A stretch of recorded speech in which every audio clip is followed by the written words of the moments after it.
Today, yeah, we're going to talk a little bit about what happened. I want to read through the two pulled articles so you guys all know what the content was in them. I want to talk a little bit about the context of what happened and a little bit about what I'm going to do. I also want to open up a little bit about what it was like to work at Waypoint and what the future holds for me, because I think a lot of people have questions why this happened. And a lot of people have questions because none of this makes sense, right? Why would you publish two articles and then just randomly pull them after they've been well received for a day? And I think it's pretty nonsensical, but that's how it goes at Waypoint, unfortunately. And it's not the fault of my editor. I want to be clear. Dwayne has been one of the most supportive people I've ever worked with in the games industry. He's been very supportive of me. He quite frankly put his career on the line for me in the past. But at the end of the day, the people that own Vice call the shots. So we'll talk a little bit about it. Thank you, Homer, for the love. Thank you, Link Mountaineer. Thank you, Seraph, as well. Good to see you, Best Merc.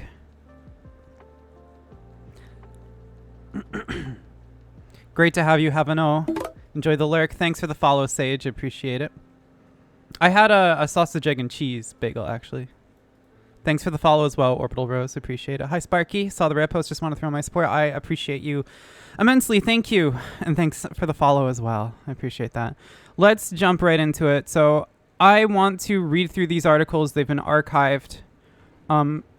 I will not do as much of the deep dive that I did the last couple streams. I just want to show you the content of these articles first for anyone who hasn't seen them yet. So we're all on the same page for what is literally in the articles, because I think it's easy to assume when an article is pulled that something must have happened to show that the article was in fault. And I want to show you here that if there was any article that I crossed my T's and dotted my I's on, it's these, because I knew that this needed serious journalistic reporting. It really burns me thinking about this, is that the people who don't like you will likely treat this as a victory. It's actually been really interesting. I think there's kind of a shared feeling across the political spectrum that collective shout sucks. So I think a lot of people are upset that those articles were pulled. They were seen as necessary reports. Thank you, by the way, for the follow, Chaotic. I appreciate you. McDonald's does bagels. They do sausage, egg, and cheese and stuff. I just needed something fast, so I quickly ordered something. My preference really is to go to a bodega, but when in doubt, I need something literally in 10 minutes to get started today. So I didn't even got to read them. I didn't have time. Yeah, I know a lot of folks here. So when articles get pulled, it's very easy to assume that something happened to cause the article being pulled. So I want to talk about that a little bit here and show you guys that these articles had, these articles didn't have anything sussy in them or anything like that. They were standard works of journalism. Okay, so this group takes responsibility for Steam's payment processor censorship policies. They just implied, quote, pervert nerds cause society's problems. Some of the group's claims against Steam seem difficult to verify. Yesterday, I discussed Steam's new payment processor policies impacting artistic expression on Valve's storefront. Whoops, sorry. According to guidelines published by Valve in the company's Steamworks documentation page, Steam warns against publishing, quote, content that might violate the rules and standards set forth by Steam's payment processors, its, quote, related card networks and banks, and its, quote, internet network providers. While vague, Valve has suggested the violating content applies to certain kinds of adult-only content. Games featuring sexual themes around incest were removed from Steam recently, according to SteamDB. Adult content creators, gamers, and concerned bystanders originally claimed the responsible party was a little-known anti-porn organization named Collective Shout. Now the group is claiming responsibility for Steam's new payment processor policies, with its co-founder calling impacted gamers, quote, porn sick and, quote, brain rotted. In one case, the organization even retweeted a notoriously anti-trans feminist who declared that pervert nerds are responsible for most of society's ills. The retweeted feminist, a self-described, quote, trans-exclusionary radical feminist, proceeded to write under her post, quote, evidence number 1, trans. So before we even get further into this article, I'm going to mention this a lot. I want to reiterate, I did my journalistic due diligence. I'm not just writing stuff without sources, right? So I source out the Steamworks documentation information. I link out to Collective Shout. I link out to the fact that they claimed responsibility for what happened on Steam.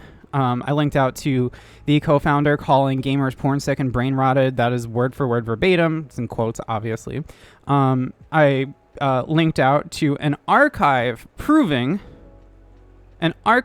proving that they literally retweeted the Collective Shout like porn brain thing, the anti-trans feminist. There you go, Megan Murphy right there. So literally archived. And linked out to information about the fact that Megan Murphy, this is not someone who is like trying to dog whistle. She just straight up calls herself a trans exclusionary radical feminist now. And I linked out to that and linked out to our tweet, which, evidence number 1, trans. Since we launched our campaign calling on payment processors to stop facilitating payments for rape, incest, sexual torture, and child abuse-themed games on Steam, they've added a new rule to their policies and removed hundreds of these games. Collective Shout tweeted early this morning, "We counted almost 500 games tagged with rape and incest on Monday, and at our last count, there are 82 left. We want them all gone." So, quoted verbatim what they said. Steam, no mercy, and a call to target itch.io. And we see Megan Murphy over here again. Collective Shout's campaign to pressure payment processors began far before the summer. In April 2025, the organization called upon Valve to remove the controversial adult visual novel No Mercy from its store. No Mercy featured themes of incest and non-consent. So a couple things going on there. We link out to proof that Collective Shout asked for that. We link out to further information on No Mercy, right? We address the fact that No Mercy is a controversial game. We want to make it clear that even though one might argue this organization deserves scrutiny, we also want to point out that there was a game that was very controversial and prove why it was controversial. We don't want to hide that fact from readers. That same month, Collective Shout took responsibility for the game's removal from Steam, thanking its supporters and vowing to press on. Again, a link to prove that. Making good on its word, Collective Shout returned to focus on the gaming industry in late May, claiming it had found, quote, hundreds of rape, incest, and child abuse-themed games on Steam and itch.io.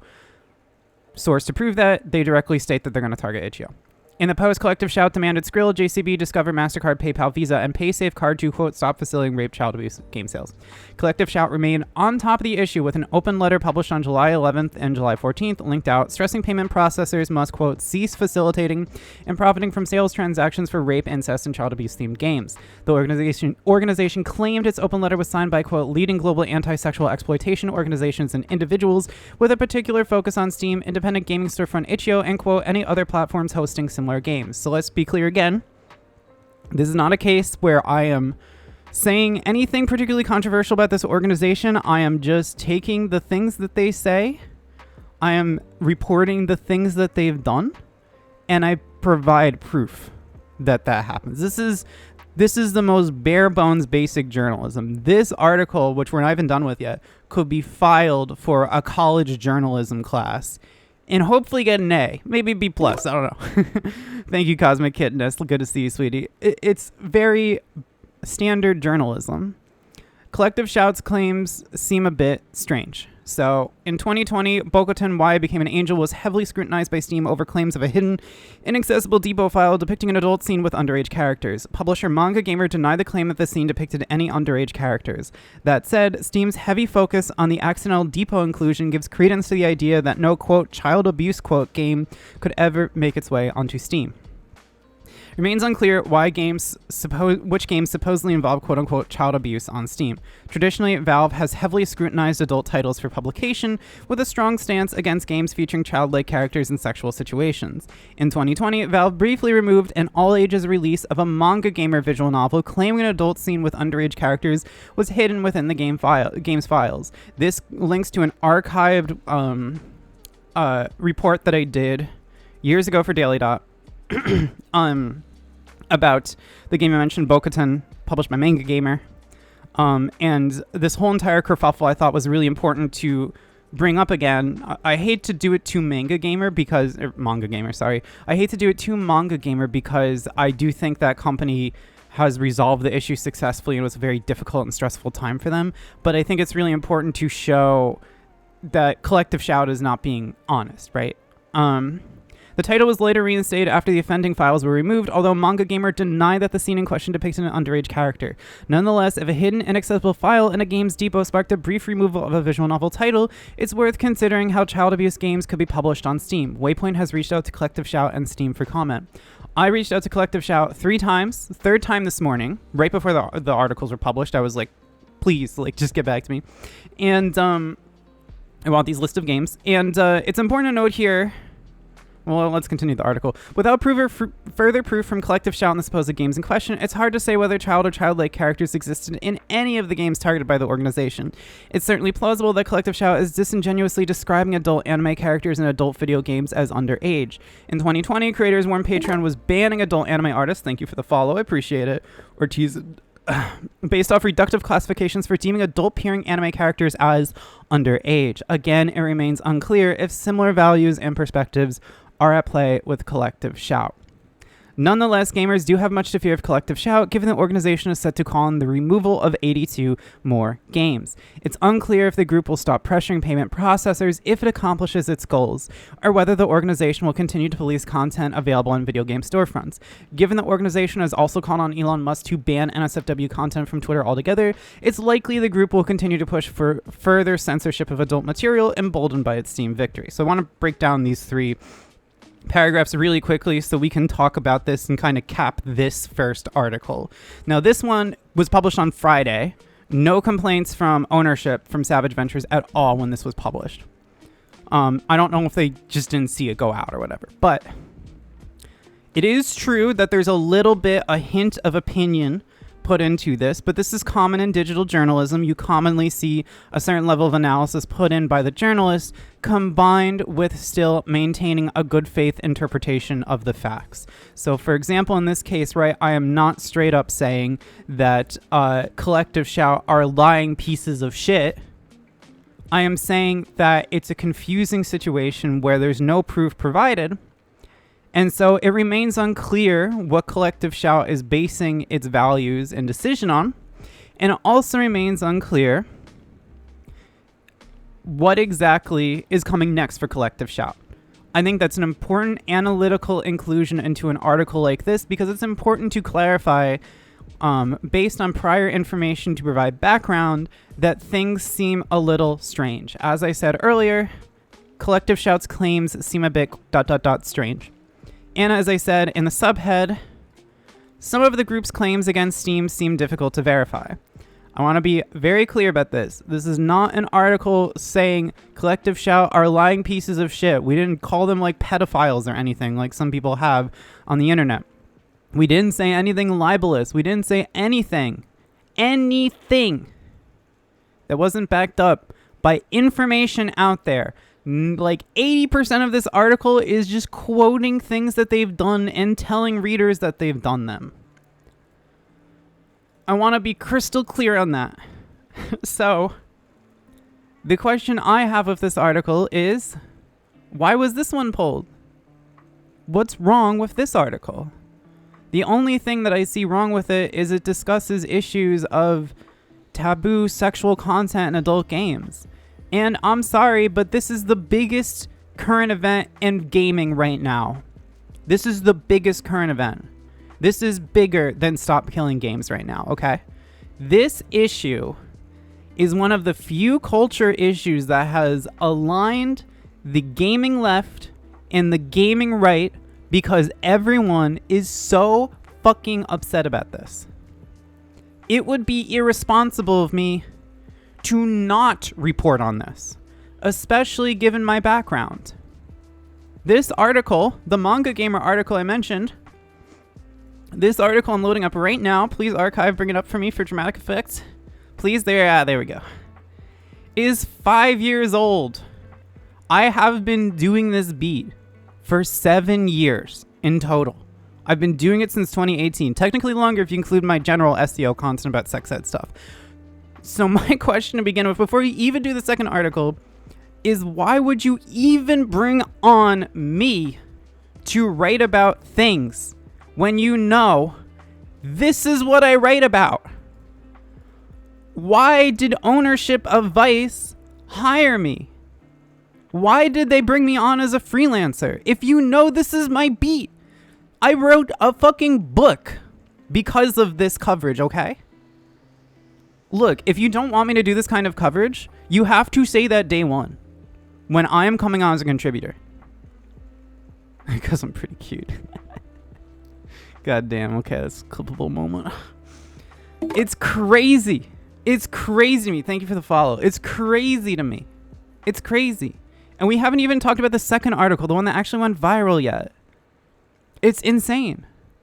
And I'm going to use this conversation as a jump off point to talk about further issues I've had working with Waypoint. And I really should say Savage Ventures, not even Vice. Because the problem is not Vice. The problem is Savage Ventures. It's the people owning the website. Guys, this exact issue is why the Fuda column that I wanted to do was pulled. And it is also, I'm going to talk about it. It's why the Kirsha articles were pulled, okay? There was nothing libelous in those articles either. You know why it was pulled? They got nervous. They were scared of a cease and desist, a Google donkey. Oh no. That's the exact reason. They just did not care. For them, it doesn't matter. It doesn't matter. The question of journalistic importance, of doing a public service, of journalistic work is not important to them. What is important is number go up and Google don't get mad. I hinted at this in one of my articles, okay? Let me find it. I hinted at this and they didn't pull this article, luckily. I'm good. This one got through. I hinted at this. Let's see. At risk of angering the Google overlords that decide the material I can and cannot report on, I suggest reading PC Gamer's article on the matter for more details.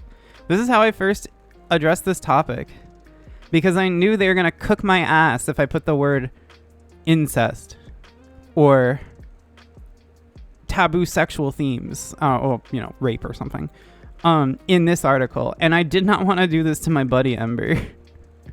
This was a great interview we had, and I didn't want to get her ass cooked. But it's so unfair. Like, why should I have to dance around words like I'm on fucking TikTok? Why? There's no good reason.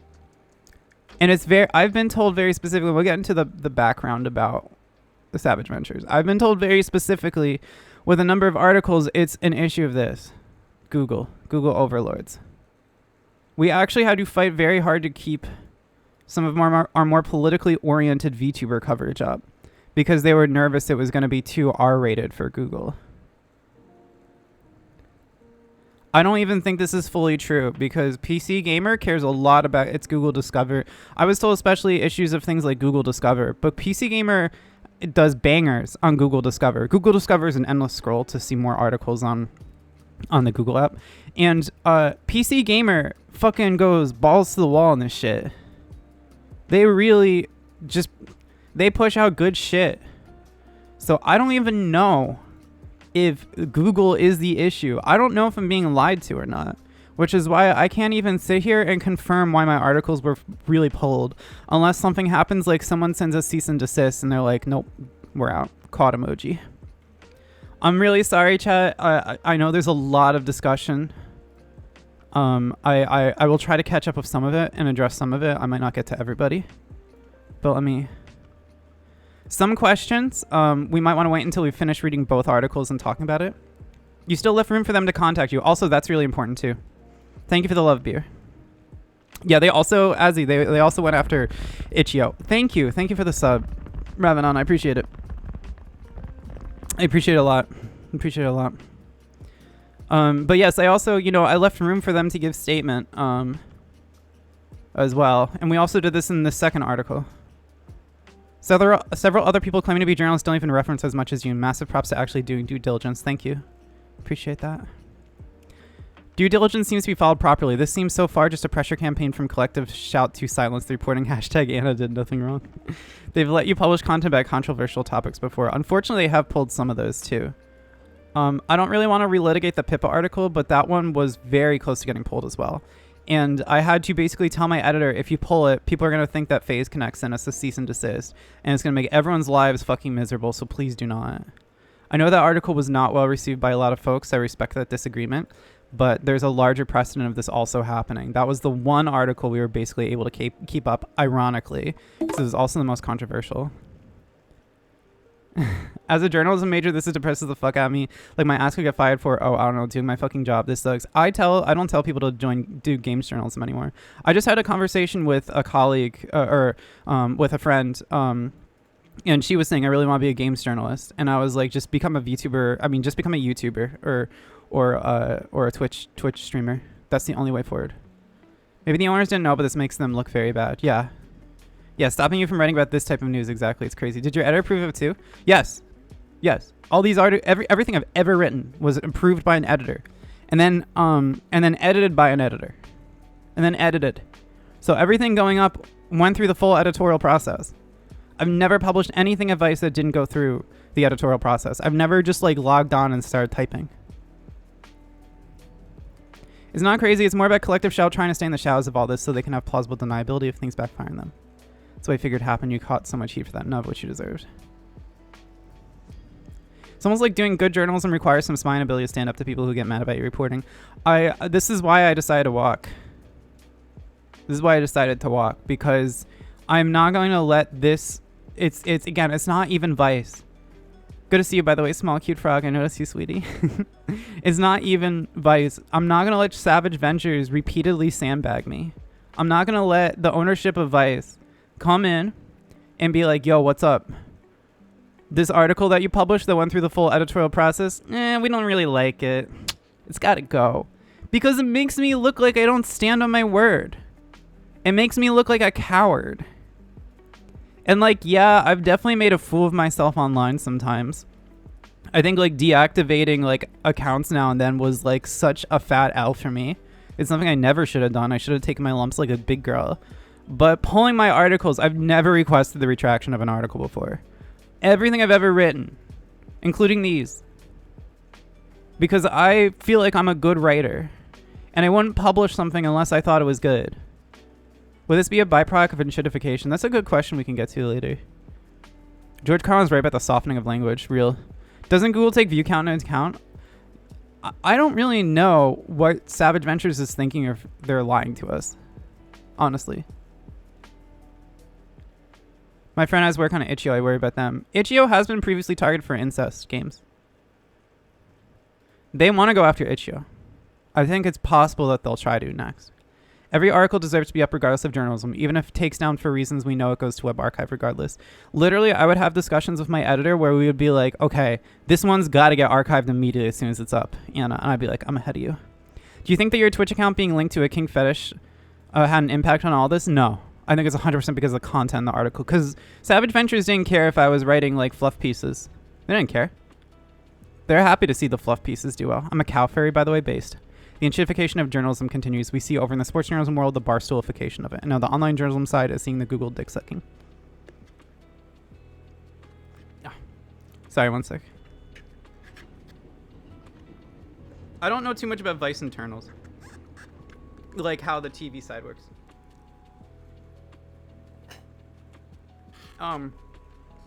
Waypoint's kind of cordoned off from everything. Okay, this is the one that went viral. Let's read this one. Because I want to break it down again to really show the point. Group behind Steam censorship policies have powerful allies and targeted popular games with outlandish claims.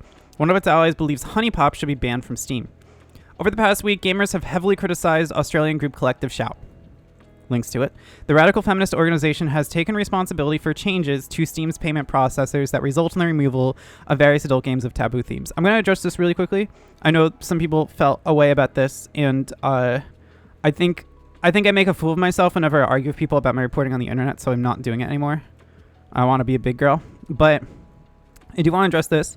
I think it's important to understand that, like, what I mean here is radfem. And radfem, you can argue, is a form of conservatism these days. But based on the nature of radical feminism and TERF, trans-exclusionary radical feminism, I believe it is very accurate to argue this organization is a radical feminist organization. It is not a feminist organization in the sense that it represents the core of feminism. It's radical in the sense that it has very extreme focuses that end up being more conservative in nature. And also that it's simply become the colloquial phrasing for this type of SWERF and TERF organization. Although I wouldn't argue, I have generally seen that Collective Shout seems cozy with TERFs, but hasn't said anything transphobic.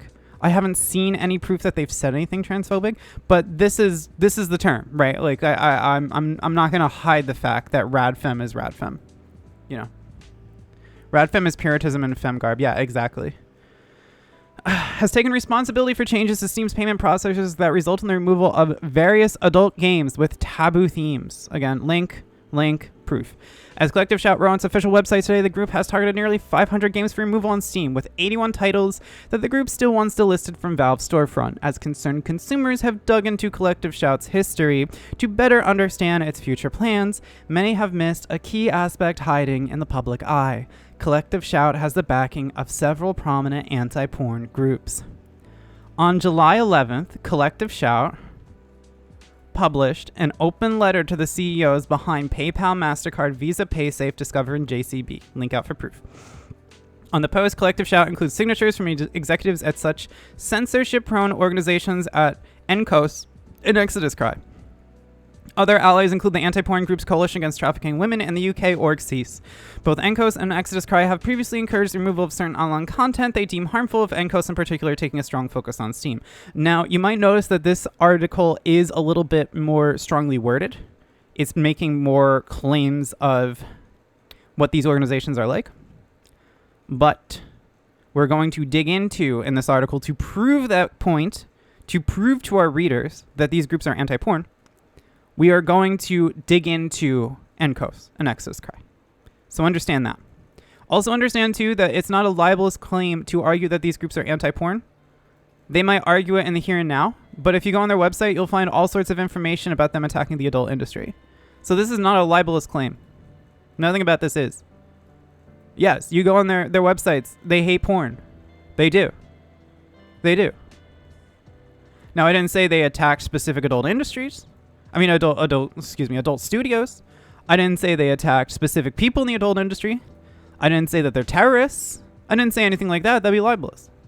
I don't have any proof of that. But are they an anti-porn group? Yes. Yes. You can go on their websites and find it for yourself. And they signed the fucking letter.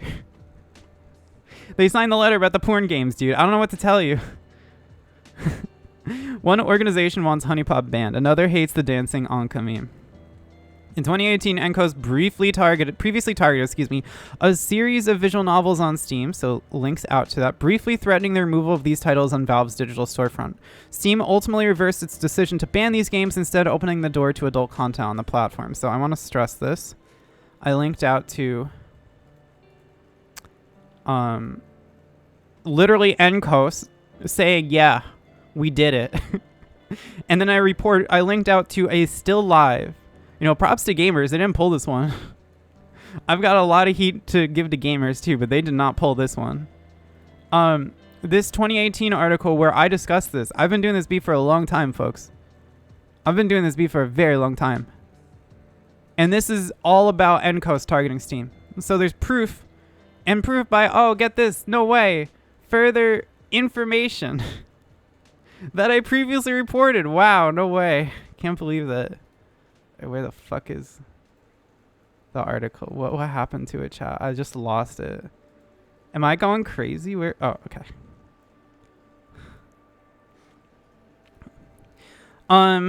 Briefly threatening. Okay.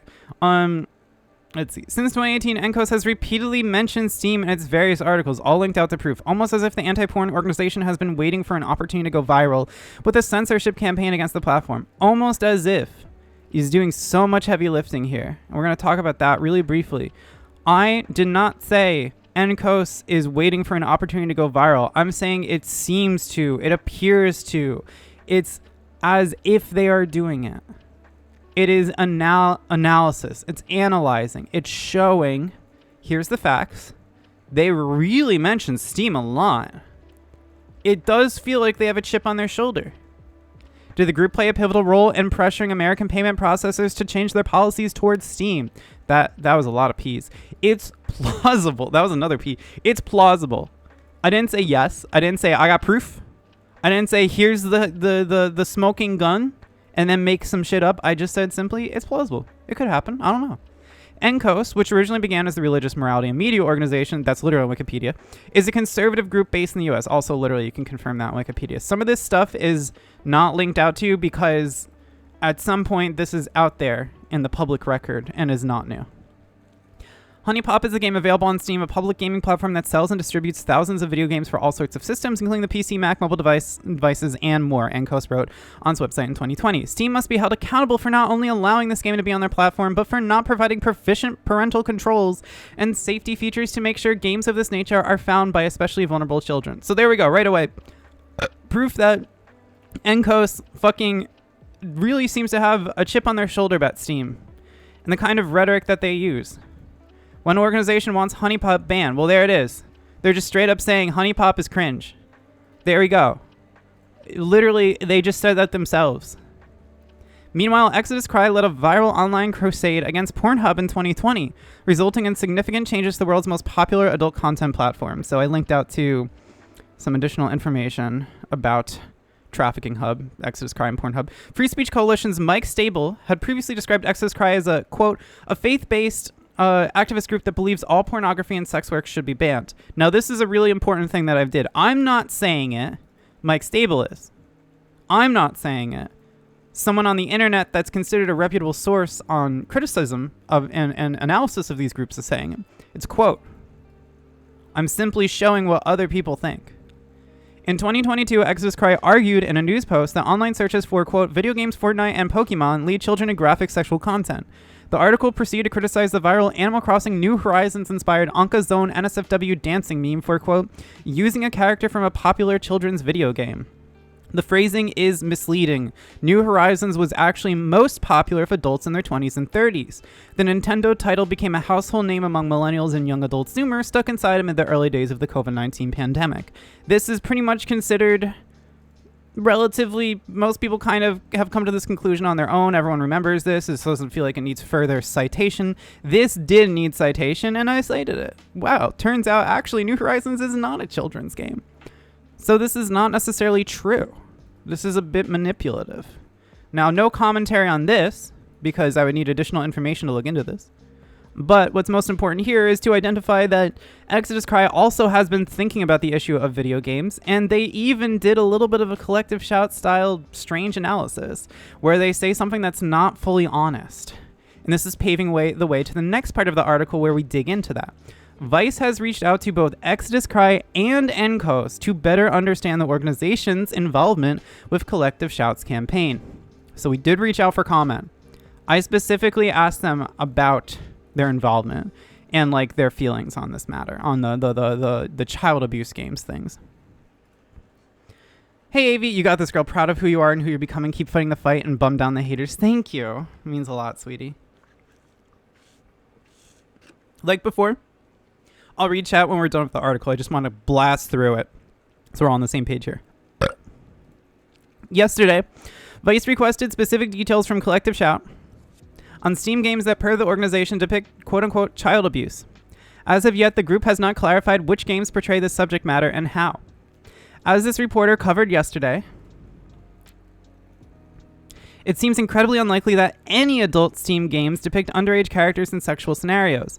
Valve previously pulled a visual novel over a hidden, inaccessible file of an 18-plus scene with a character that Valve considered underage, even though the game's publisher denied the claim. The visual novel was only restored to Steam when the offending file was removed. We mention this because we got to talk about the Detroit Human situation. Detroit Become Human. In other words, it seems virtually impossible for Steam to host any adult games depicting child abuse. Rather, Collective Shout may be targeting popular video games that depict children in scenarios where they face distress or harm, even if these depictions are intended to encourage concern and care in the player. From there, the organization may be describing these titles as featuring quote-unquote child abuse. Pretty strong claim. I gotta prove it. So let's prove it. In 2018, Collective Shout encouraged its supporters to sign a petition to ban Quantic Dream's Detroit Become Human from sale in Australia, claiming the game features, quote, child abuse and violence against women. The petition focused on an abusive father's violent behavior toward his housekeeper and daughter in the game. This dynamic, core to the character Kara's, sorry, I've never played Detroit Become Human, story arc is intended to encourage empathy for the abused woman and child. While it's unclear whether Collective Shout is actively targeting Detroit Become Human in 2025, the removal of such a game would be akin to artistic censorship of material discussing misogynistic abuse against female family members. Targeting the game, in other words, could be considered anti-feminist in intent. And just to prove this was the case, we embedded it. We embedded the tweet. Just to prove that that is the case. This isn't the first time Collective Shout has used misleading language to target a video game for censorship. In 2014, the organization called on Target to remove Grand Theft Auto 5 from store shelves, sharing a petition that claims the game, quote, encourages players to commit sexual violence and kill women. Collective Shout described GTA as if it was a misogynistic funhouse, stating the game lets players, quote, enact their fantasies of committing extreme violence against women, including punching women to the point of unconsciousness, killing them with a bat, gun, or machete, running them down with a car, and setting them on fire as they continue screaming. So the next section is basically all about how this is very manipulative. But you see the journalistic rhyme and reason here. We make a claim that they might be being a little manipulative, and then we prove, oh, they have a history of it. And it might not be child abuse, but they have a history of this with general representation of women in things. No, GTA is not a misogynistic funhouse. It's true that GTA has come under scrutiny for its depiction of sex workers. The series has long faced controversy for a common healing. Thank you for the 5 gifted Godsub Girl. I love you. Has long faced controversy for a common healing tactic where players have sex with a full-service sex worker to restore their health, and then promptly attack the provider to keep their money. This is done to show that we are not sitting here saying GTA 5 is based and I'm biased. We are saying, hey, look, it's true that GTA is a controversial game. It's true that there are issues to talk about with regard to the representation of women in GTA. However, GTA is not specifically built to ensure players carry out, thanks for the follow, their fantasies of committing extreme violence against women. The open world mayhem seen throughout the game where players run into pedestrians and blow up cars is designed as an equal opportunity chaos creator without a particular gendered focus. If anything, male law enforcement officials are commonly the target of player violence. Nor is GTA 5 built entirely around hitting people with your car. At the core of the game is a single-player crime narrative, complete with its own cast of female characters in the spotlight. Again, Collective Shout's 2014 campaign against GTA drastically misrepresented the game's open-world design, suggesting the organization has a larger history of misinterpreting content within a game in order to drum support. Adult content creators and gamers alike have focused intensely on Collective Shout, and for good reason. The group is proudly touting its work pressuring payment processors to get hundreds of Steam games banned, but Collective Shout is the beginning, not the end, of a far larger issue. The organization is clearly networked with some far bigger players in the world of online censorship. Whether that's Exodus Cry or Encos, it's likely that Collective Shout has some heavy hitters working behind the scenes in order to accomplish its goals. But unless Collective Shout directly publishes its list of so-called quote-unquote child abuse games on Steam, its public bluster on the topic appears to be manipulative in nature, akin to how it treated GTA and Detroit Become Human in the past. In other words, concerned feminists worried about Collective Shout's credibility may want to side with the gamers on this one. The so-called feminist organization pushing for Steam censorship isn't telling you the full truth. Okay. So before I catch up with chat, this obviously was the one that caught the eye of Savage Ventures. And do you want to know why? Do you guys want to know why? I'll show you why.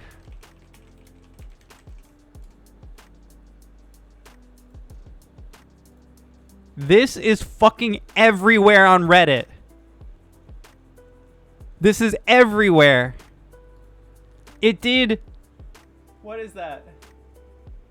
God, how much? Bro. This is The most read Vice story on Reddit for the past week. 6K upvotes on gaming. 3K on Steam. 2.4K on games. Is this one of the most upvoted of... No, it's not. Is it the most upvoted of the month? It's up there. It's up there. Yeah, it's up there. It's the 4th most upvoted. And that's not including all the other reposts. This shit went viral. This shit went viral beyond the range that I have any control over, okay? This shit hit Blue Sky like crazy. And it also hit Twitter like crazy. Like, Yeet fucking posted about it, okay? This article was read by a ton of people. And so, of course, everyone across the left and the right is going to be upset. This thing blew up for Vice. It was a ton of traffic. Savage Ventures decided, nah, too controversial. And now all the people that are finding this article this morning are like, what the fuck happened to this article? It's crazy. This is not like a rational decision. This is nuts. This is insane. The message I'm getting is if you write for Waypoint, if you write for Vice, don't make good shit. Every time Vice has made a punishing decision to Anna for journalistic accuracy, I'd have 2 nickels, and it's not funny that happened twice. It is intentional. Yeah. Guys, this was not my intent writing this article. I don't want to have controversial... Oh, whoops, my bad. I click on the article and it's not there, of course. Duh. 2 brain cells right now, chat. Guys, you need to understand. Hi, Mish. You need to understand. I didn't do any of this to prove a point. Absolutely not. But it does further prove the point that everything I went through in May and April was not because anything I wrote was journalistically bad. It was because Savage Ventures got scared. Guys. It's because they got scared. They didn't want to go to court. They just didn't want to go to court. They didn't want to go to court. They don't want the heat. Savage Ventures are the owner of Vice. 75 viewers, crazy. Oh my god. Fuck, man. Okay. Let me catch up with chat a little bit. I know there's been so much. Chatter. Let me catch up. Oh my god. Okay. Keep in mind, I can't get to everyone because this is such a big stream. There's a lot of people here. Are you permitted to word it as the radical feminist organization led by self-described pro-life Christians taken? Would that seem opinionated? No, I could do that. Oh, I should talk before I read the chat too. Just overall.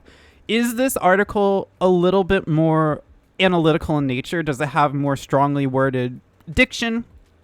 Does it seem to suggest that there is something unethical about some of these organizations? Yes, absolutely. But this is still in the realm of journalistic tone and diction. You're allowed to do this as a journalist. In the digital age, this has become more common with the advent of the Gawker-esque, Jezebel-esque, Kotaku-esque bloggers, blogger journalists. I should say blogger journalists. You can still do journalism that does have, I don't want to say it's opinionated, but it does have a little bit more of a certain diction or tone that seems to suggest there's something unethical about some subject being covered. That's still in the range of journalistic professionalism. You can still do that. What you do need to do, however, is to still not, 1, lie, and 2, make sure that you are covering your bases by doing good faith reporting. This is why you saw me do things such as say, did the group play a pivotal role in pressuring American payment processors to change their policies towards Steam? It's plausible. I did not say they did. Similarly, it's why you find that I said that Vice has reached out to these organizations for comment. As long as you are still doing the due diligence that journalism requires, which is to report on the facts, to make sure to not make leading or strange claims that have no basis in reality, and to make sure that you are essentially still providing a feeling of acknowledging when something is unclear, there's ambiguity, that we don't have all the facts available, and you are reaching out to subjects to get those facts, then you are doing journalism correctly. It's okay if it's a little bit still, you use words like a viral online crusade. Yes, it's a little more analysis added into what is being discussed. Yes, you could argue that maybe some of the writer's opinion is coming through. But you can still credibly argue, yes, Exodus Cry did lead a viral online crusade. They are a faith-based, they have faith-based ties, as we established. And also, they fucking create a campaign called Trafficking Hub. And they made a big deal out of getting the New York Times to care about it. So nothing about this article is libelous. Nothing about this article is going against journalistic ethics. The only thing wrong with the article that one could argue is, one, that it is taking a more critical eye to collective shout and the organizations connected to it. And two, that it discusses scary themes, scary taboo themes that apparently are too much for Vice, even though, I kid you not, apparently, guys, they want me to subscribe. That's so fucking funny.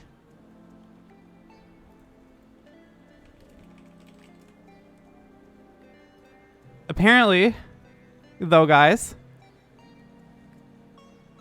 the Zoo Files article is fine.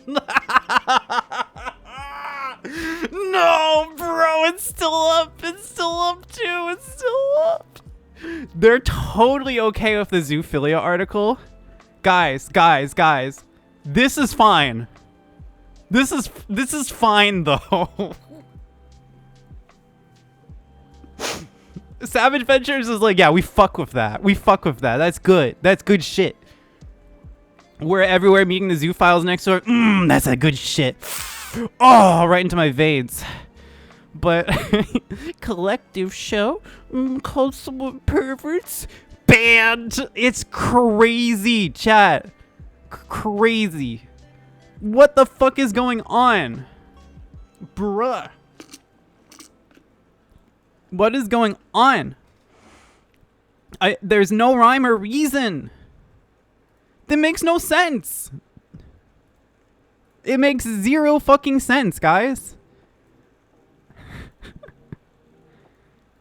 It makes zero sense. Okay, let me finally catch up with chat. I keep an eye on stuff like this because this stuff can end up going after the hyperfixation of mine. This pro wrestling. Yeah, guys, I gotta be honest.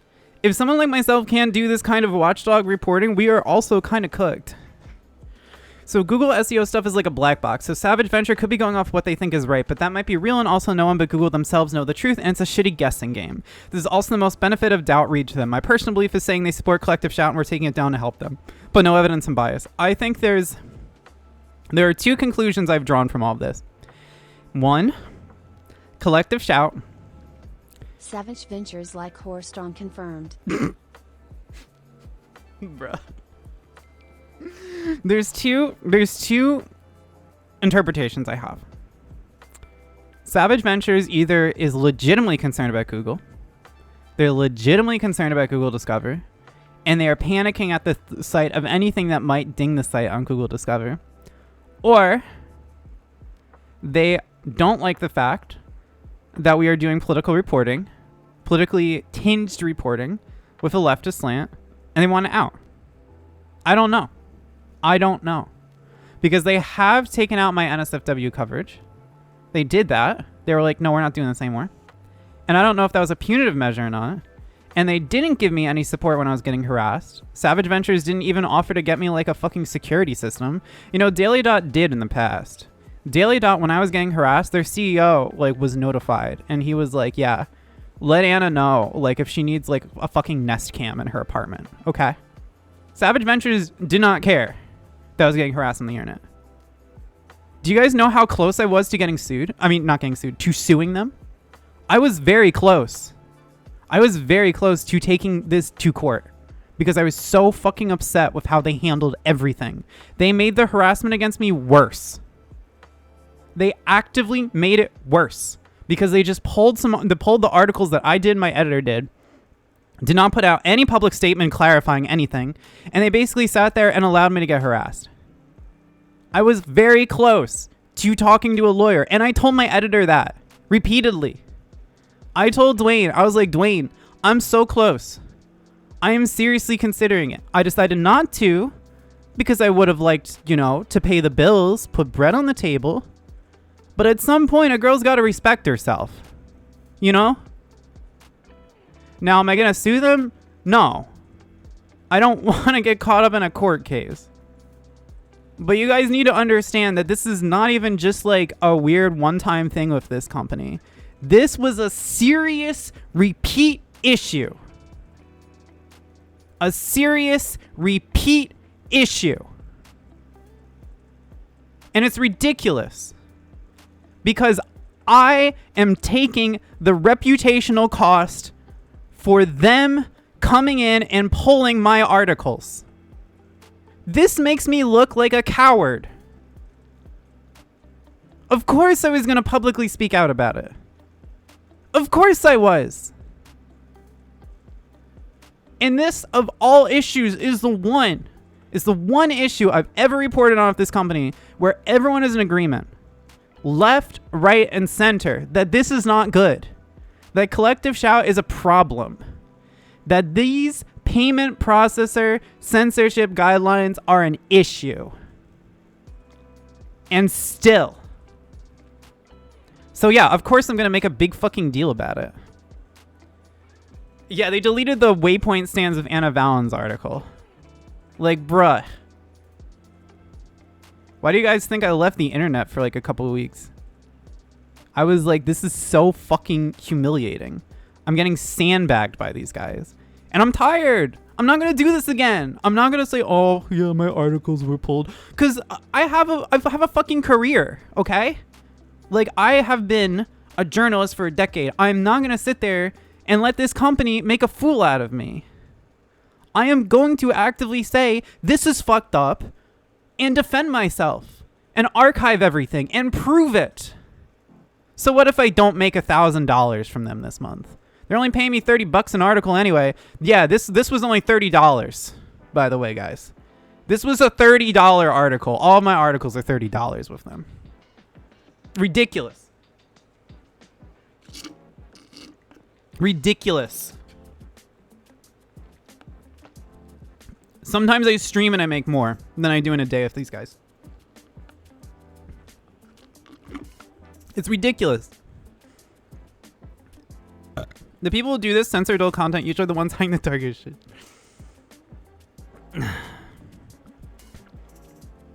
Thanks again for the love, AV. Hey, Sean. Sorry you're dealing with all this here to sport. However, can I appreciate you? Much love. Hey, Wolf Silver. They've only talked to friendly Australian news medias. Yeah. Because the moment that actual journalists come in, the journalists realize this shit's crazy. These guys are lying. They're lying because in their eyes, it's a bunch of people who are not used to the gaming industry and they think they can just lie and get away with it. The same way people lie about comic books and arcade games. This is just Jack Thompson all over again. It really is. It really is. This is one of the most important issues we're facing in the games industry right now, by the way. Because this shit affects everyone, okay? This shit affects everyone. So a gaming-based outlet saying they don't want reporting on this, I'm sorry, that's just stupid. That's like telling Politico they can't report on the Epstein files, you know? I'm not saying that like this is the equivalent of you know, Epstein files, literally. I'm just saying it's like if Politico said, no, you can't report on this. It's insane. Bro, am I a journalist or am I a PR puff piece girl? Let me know, because apparently I got confused. They think GTA is violence. Heck W, yeah, real. GTA, the game where you famously kill like dozens and hundreds and thousands of male police officers. Yeah, oh, my bad. It's actually a female murder simulator. Crazy. Crazy. And I look, I'm not going to throw shade at like someone specifically, but there was another content creator who like added these people who's like a feminist in the content creation sphere, and she was like, I love the work you're doing.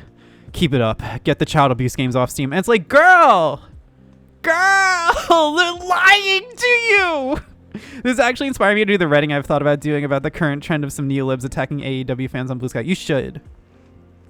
Is it hosted elsewhere? Yes. I should pin the archive links. I'm sorry. Let me do that, guys. They're scared of clicks. So scared. That's a ton of hits. I thought they'd like having a lot of readers. Apparently they don't. Apparently they don't. This is setting money on fire for no reason, really is. The article hit the internet like crack hit poor neighborhoods in the 1980s. Bro, okay. One of the reasons why I wanted to do this stream as well, because now all these people think Collective Shout got the articles pulled. And actually, I don't know if... pin articles already. Oh, love you. Love you, thank you. I actually don't know if they contacted Vice proper. I don't know. I don't know. I don't think so, but I don't know. But I understand now why people think Collective Shout got the articles pulled.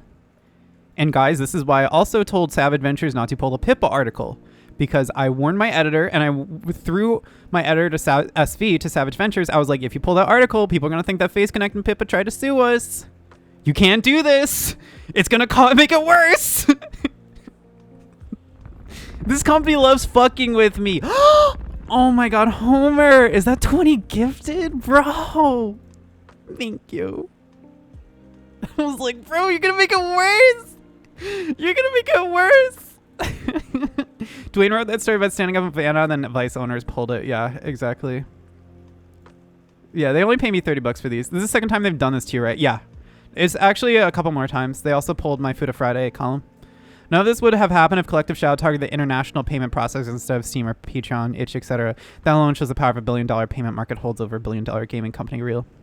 Let them have it. This is clearly a long time coming. Okay, but at $30, we have to highlight just how good of an article Anna wrote. Yeah, I didn't do this for the money. I did it for the love of the game, guys. I did this, everything I wrote for Waypoint, I did it because I thought what I was doing was important. Whether it was like, look at like the funny Phase Connect VTuber run with the horses, or like this.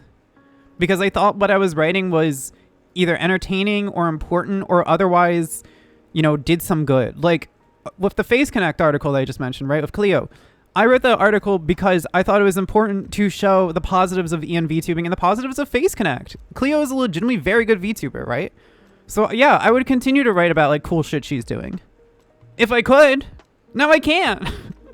That's why I charge for a colored sketch. That's fucked. $30 per article, guys. $30.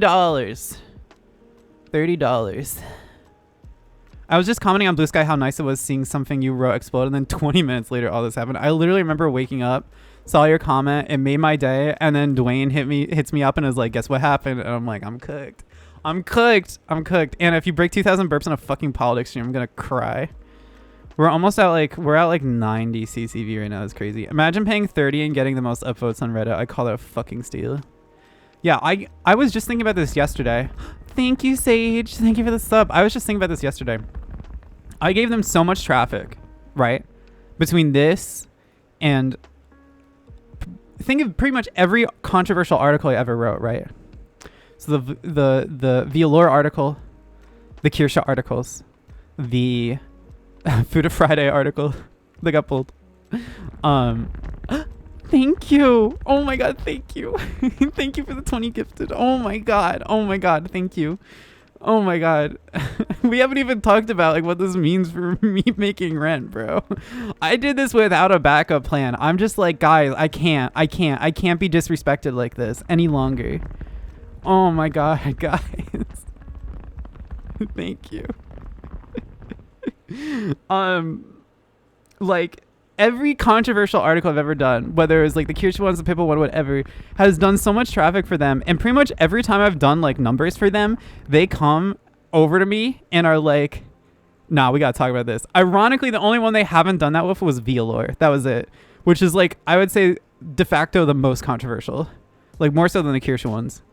That was a real like, everyone hated that on Twitter. Same fuckers not want to release the Epstein files to type 1 to censor articles like this of paying only $3 for the work. Male police officers who can transition, trans femicide, shake my head. Yeah, that's what Collective Shout meant. They meant like the egg cops. We're taking a quick ad break. Oh no, that's myself. It's impossible to know if that's true, but regardless, it's reasonable to ask. Also, 2,000 burps, that's crazy. 2,000 burps on a politics stream is nuts. Oh my god. Wait, hold on. So Collective Shout didn't even make a stink, so why did they pull it exactly? They pulled it, well, I don't know, but I doubt they did. They pulled it because Savage Ventures is very scared about Vice ever getting dinged. Thank you for the follow topics. Ever getting dinged on Google. Ever. And that's what they've told us. That's what they've told us. Now, I find that a little hard to believe because they're out here with the, we talked to Zoo Files article up, and all of the top Vice articles are fucking like sex stories, but they don't want Waypoint doing it. I don't understand. The bosses have zero clue about public optics. I warned Dwayne. I was like, tell him I'm walking and it's going to be a stink. And Savage Ventures, I'm pretty sure, lied to us saying that like they had legal check the article and said that it had to be pulled. I'm pretty sure they never had legal check. He literally was like, I'm going to have our lawyer check. Oh, it's got to get pulled. I was like, oh, I got to talk to my lawyer. I'm the lawyer. I say it's got to get pulled. Oh, sorry. The lawyer said it's got to get pulled. I'm sorry. Probably because that's literally what happened with the Kearshaw articles. With the Kearshaw articles, okay, here's what happened. We were arguing that, like, if you get the Kearshaw articles pulled because of cease and desist, you are opening the floodgates to anything of Vice ever at any time getting pulled. Anytime, ever getting pulled because someone sends a cease and desist. And they were like, oh, let's talk to our lawyers. Oh, our lawyer says we gotta pull it. And it was like, bro, dude, I wrote an investigative story in the 2010s where about Uber drivers taking like non-consensual photos of their passengers and people they're gonna pick up. And an Uber driver wanted to sue me, was like calling me like a drag queen and everything. This is what Daily Dot. You know what Daily Dot did? The managing editor at Daily Dot, he got into the email chain and was like, good luck, buddy. Libel laws are on our favor. Get bent. That's what he basically said in so many words. That, to me, emboldened me so much at Daily Dot. It made me realize that publication cared significantly about their journalists and the quality of the work they put out. I was just talking to someone early this morning. Some of the articles I wrote for Daily Dot, those bigger ones, those like the Bad Dragon one, those like thousands long ones, those were in production for a month, getting edits from multiple editors. That could never happen at where Vice is right now, where Waypoint is right now. It could never happen because Dwayne, my editor, ex-editor now, is not getting the support that he needs. They want to have the Waypoint brand, but they don't give a fuck about anyone that works there. They have been dicking us around about full-time work for months now. Months. Of course I walked. I'm not going to work for like $1,000 a month or whatever. I need health insurance. I gotta go to the doctor, bro. I need glasses. I need a haircut. Give me money. What the fuck? Have you considered your own website for some of the articles that are being suppressed? I do have a Substack. I don't know. I'll talk about like what comes next later. Why didn't you publish the article on more gaming related news portals? They didn't want it, or well, I'm not tied down to Vice, but I want to get this one out quick, and I wanted to go through Vice. And I need to make money, I need to make that $30. A lot of these right-wing Christians ultimately want everyone to watch nothing but baby shit like Teletubbies true. So I hope Helion Vision picks up the story too, because imagine the hardcore song he'd write over this. I'm going to publish this VOD, by the way, so don't worry. This is going to be out there and around. You opened my eyes to a lot of different corners of the internet that I never would have known about, and I'm proud to have gotten to work with you. It's such a fucking shame that they did this shit again. Thank you, Sean. You're a real one. I also want to stress really quickly here, everyone at Waypoint, everyone I've worked with is a real one, okay? Dwayne, Sean, everyone. Everyone on that team is a real one. Waypoint is amazing. Like, that team is trying to make the best out of a bad situation. People, like, there are no jobs in games journalism right now, guys. There are no jobs in games journalism at all. At all. And so anyone that can work anywhere is extremely blessed. You guys need to understand, me making this decision to walk is not me looking to get attention. It's not me looking to cause drama. Nothing like that. It's nothing like that. I am taking a principled stand that this is fucking enough. that like I have a semblance of self-respect, okay? I don't know what's going to happen to me, but I would rather enter that circumstance of not fucking knowing than work at a place where my boss's boss is constantly shitting on everybody. Okay? I would rather take that risk and maybe e-beg for a little bit. You know, I hate to say the term e-beg. It's not really e-begging, you know. It's just I don't feel that way. You know what I mean, right, though? I would rather people claim that I'm an e-beggar who is not getting paid right now and is, like, trying her best with VTubing than to sit through this, because this is more humiliating. There's nothing wrong. There's nothing humiliating about asking for money when you need it. There is something humiliating about sitting through this over and over and over and over and over and over and over and over and over and over again. A woman's got her limits. The way they're treating you, you'll have to keep a lawyer on staff anyway, so you might as well self-publish. Thank you so much for all the gifted subs, by the way. I appreciate it a lot. The real feminist story here is a woman doing the best journalism on a site, the site taking her work for $30 and then punishing her for it, tale as old as time. Level 20 hype is crazy. Our contract negotiations is tomorrow, so depending on how that goes, we'll tip you. Thank you, Daemonia. Wouldn't Google drive more traffic with all the Reddit chatter? Yeah, it would. I don't know if Savage Ventures even, like, has a working strategy right now. Anna Stinky? Yeah, I did have to shower today. Wait, when they do this and bury your article, you still can't even publish it elsewhere, right? Probably not. I would have to look at my contract. I asked my friend in legal to tell me to pull this article. It's like bad from the 1980s at this point, but it looks far more organized. Start your own zine site and make a Patreon for it. I do have a Substack. Let me drop the link. And I might start writing on there more. Legal check with their forensic collective shout. Daily Dot actually cared. Daily Dot did. Daily Dot is like the most actual like newsroom that I've ever worked in. And there's a reason I was there for so long. Good to see you, Dulling Long. Not the Honey Pop. Oh yeah, they want to go after Honey Pop, one of these guys. End Coast. I'm not sure they like what happens if they ever did that. There'd be so much Veggie Tales porn. Of course there aren't, because every good article gets removed. How can you pay staff when you won't publish things to get views? Yeah, exactly. How can you pay staff when you're just like you're fucking them over? Who isn't begging on this economy real? Yeah. Say hi to Doling. I love you, Doling Long. Hello. That's true. Unfortunately, they even opposed Veggie Tales from before it became the popular Christian show. How can the wealthiest country on earth need their folks to do constant GoFundMe's to fund their healthcare? It's cooked. It's cooked. It's cooked. It's cooked. Let me check my notifications real quick. Oh, thank you to folks who've donated. I appreciate that a lot. I appreciate that a lot. Sorry, I have to check a couple things really quickly, see if there's any new information. Cooked. Fucking cooked, dude.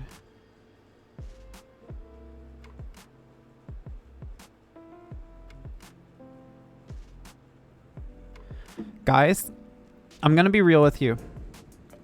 If you don't like this, okay? Let me make sure I don't show any porn on screen. If you don't like this, guys, let them know. Let them know. Let them know. Let them fucking know. Contact them. I'm not saying that I'm going to come back. I need money, but I don't know if I want to deal with this bullshit again. I really don't know if I would consider coming back. I don't know. But I am going to stress, contact them. Send an email and say this is beyond the pale, because it is. And it doesn't have to be just about this. If you're still angry about the Kirsha articles or the Food of Friday stuff, whatever, let them know. That's the only way anything is going to change on this, guys. Honestly, I think this company is very cowardly. And if they realize they're going to tank the brand, they're going to put the articles back up, and that's it. They're looking for the path of least resistance. So if you want this stuff back up, if you want this journalism up, I'm not saying I'm going to come back. I'm just saying if you want it back, email them and make a stink about it. And it doesn't have to be about me. It can be about the principle of it. That's all I'm going to say about that. I'm not like going to lead a big thing on the internet. That didn't go well with the Kirsha stuff. I think everyone got the wrong. I think I set the wrong message out. I think I made it look like I wanted to be like #1 leader of progressive VTubers instead of get an issue seen. God, man. Matt Piscatella just shared your post on Blue Sky. That is so fucking based. Sean, it's so cooked. It's so cooked. This is it. This is it for these guys. They fucked up big time. They fucked up big time. The anti-rev says Desu. Grab your streams, admin and sex at YouTube videos, become the news queen, gamer stuff. You know, Alyssa Mercante was really smart. Alyssa, be polite and be professional. Yes, exactly. I don't like the drama content, but this is serious shit. Cheers from the skies of blue. Stick to your guns, and here's hoping a place of something resembling support for their workers takes notice. I also want to say too, like, I totally respect if anyone here is still upset about some of my past reporting, the Pippa stuff, whatever, the issues I've had on, you know, in the past of Blue Sky. I totally respect that. Look, you do not have to like me, right? Like, I gotta stress that. Like, it's totally fine. And I respect when people feel iffy about me, right? I think this issue is like not about me, right? It's about the principle of the matter that like this is an important story and we don't want other outlets to feel like they can get away with this. This article is spreading on my Safe for Work Blue Sky account and that's based as fuck. Oh man. God, I can't believe this, dude. All I'm trying to do is do basic, normal ass journalism. Rebranding from Vice to Nice, the doddering old idiot of a Sharpie model. My senses started tingling the second they started to use major companies of finance to ostracize people. No one likes to have their creativity and speech suppressed by people who leverage out-of-sight control and pressure campaigns against companies. No one. Yeah. It's awful. It's fucking awful. It's fucking awful. Now, I could sit here and I could go through the old Kirsche articles. I could talk about those. I could show you that those ones also didn't have anything libelous or anything like that, but I think this issue is not really about her. It's about Savage Ventures. So I really want to stress that this issue is about them pulling an article on the grounds that it was a little too sussy. And that's that. Me too. You know, Dwayne and I knew right away from the start, archive this shit, because any of these articles at any time could get pulled. Anytime, any of these articles at any time. You know, I still have access to the analytics. This article today alone has done 15,000. And you know where the jump up in clicks were? It was the moment they banned the article. The moment they banned the article, everyone was trying to click on the article. The moment they pulled the article, it fucking blew up. It's just like, what the fuck? It's the top post today, by the way. Nothing else. It's this. It's the fact that they fucked up. Yeah, I'm done, Piss Hospital, I'm done. Anna has the worst employment provider. The way he acts Shut like up. a young anytime the articles are met with the mildest pushback. Young employment provider, young employment provider, young employment provider, young employment provider. It's fine if people on Twitter are celebrating over this. There's always going to be people that are a little... that look for that fat W. They'll look for that fat W, even if they're shooting themselves in the foot. Rev says Desu was made a big stink about the ID. Me saying, you know, the ID ruling from SCOTUS was bad. And a lot of people called him out for it because they said, look, this is not a principled stance. You're just trying to stick one in. You know, you're trying to twist the knife on this person. You know, at the end of the day, someone like Rev Says Desu, or any of those people that are celebrating me leaving just because it's me leaving, they are saying the things that they are because they're pandering. But I made this decision because I thought it was important for me to do. I didn't do it with the hopes that I would make money or anything like that. If anything, I'm losing money, you know. Now, as for me, I'll be honest, guys, I was going to leave. I was already starting to shop around the VTuber beat to other outlets. And I'm currently in the process of pitching it to other outlets. So I'm not going to go anywhere, guys. I'm not going anywhere. You're going to see me again. You've always seen me come back every single time. I haunt your dreams. No, I don't actually do that, but I always come back. And I will. I will. But that's the thing. This isn't about me, right? Eventually, someone is going to let me write this kind of article, right? But there's less and less outlets that are that certain someone. And what's been demonstrated today is that Vice is one of those outlets that will not let you publish this kind of article. Now, if Savage Ventures doesn't like me saying that, maybe they should put out a statement. Maybe they should address the controversy. Maybe they should republish the article. I don't know. People literally just want to fight the rich elite, but the rich elite put a lot of money into us fighting among us. Among us. Anyone has original article? I believe it's pinned, right? The Indomitable Succubus Spirit. Kotaku, Eurogamer, IGN. I can't talk about specific outlets at this time. It's the equivalent of like saying that you're gonna audition for someone, but I am gonna be shopping it around, and I actually hope what happened today will be good leverage to bring the VTuber beat, quite frankly, just to an outlet that will give me the support that I need. Giant is 9/11. Oh no! No, you can't say that. No! No!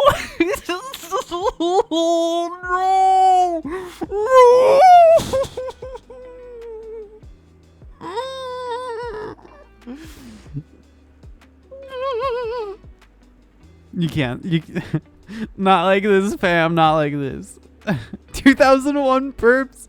2001 burps. We hit Giant and I love Mr. President. A second plate has crashed into the Giant. Ah! Ah!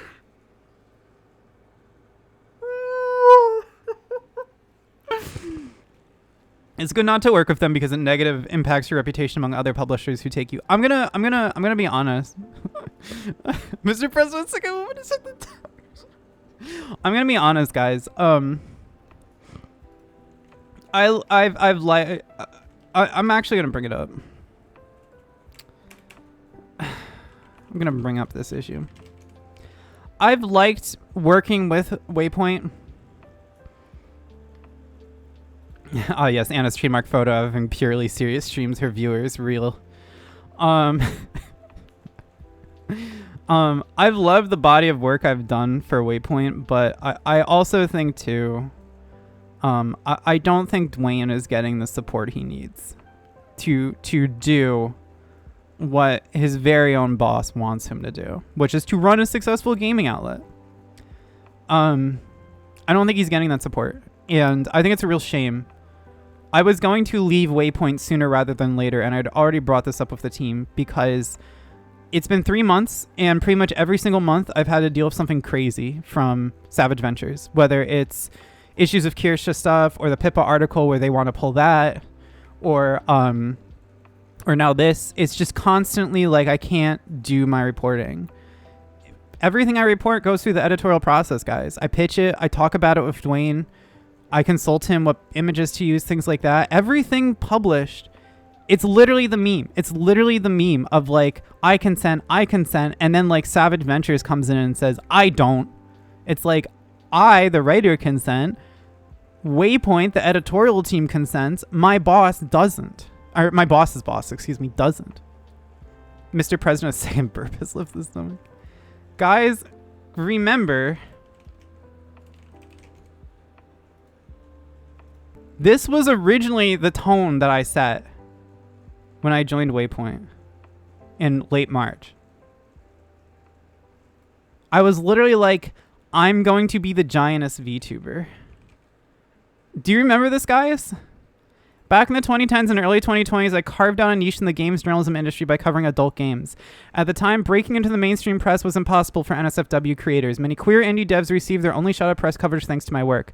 But I had to stop eventually. Games journalism was melted away by SEO, Google algorithms, and white dudes in suits flooding prestige websites with ads. Ads from advertisers that don't want to appear next to articles about lesbian sexuality or queer censorship. Because it's quote-unquote controversial. Because it's quote-unquote too political. And so it seemed like my days as a professional game journalist had come to a close. Until now, I'm back, baby. And I'm going to be very gay, lewd, and outspoken here, especially in this day and age. Bro, they were like, nah, we're not doing any of that. Actually, the funniest part, let me turn off the fucking enhanced tracking protection too. Let me turn it off. Bro, where is it, bro? Where is it?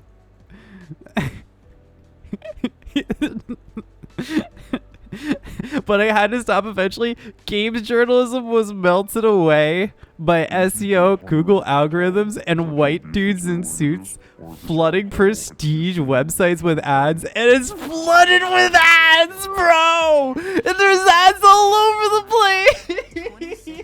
Bro! No!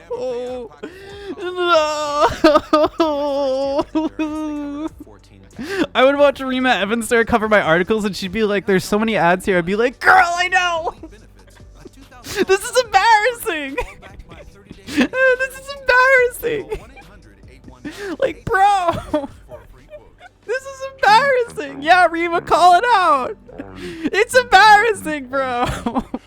What's even this video playing? I didn't ask for this. Why is there a video playing? What the fuck?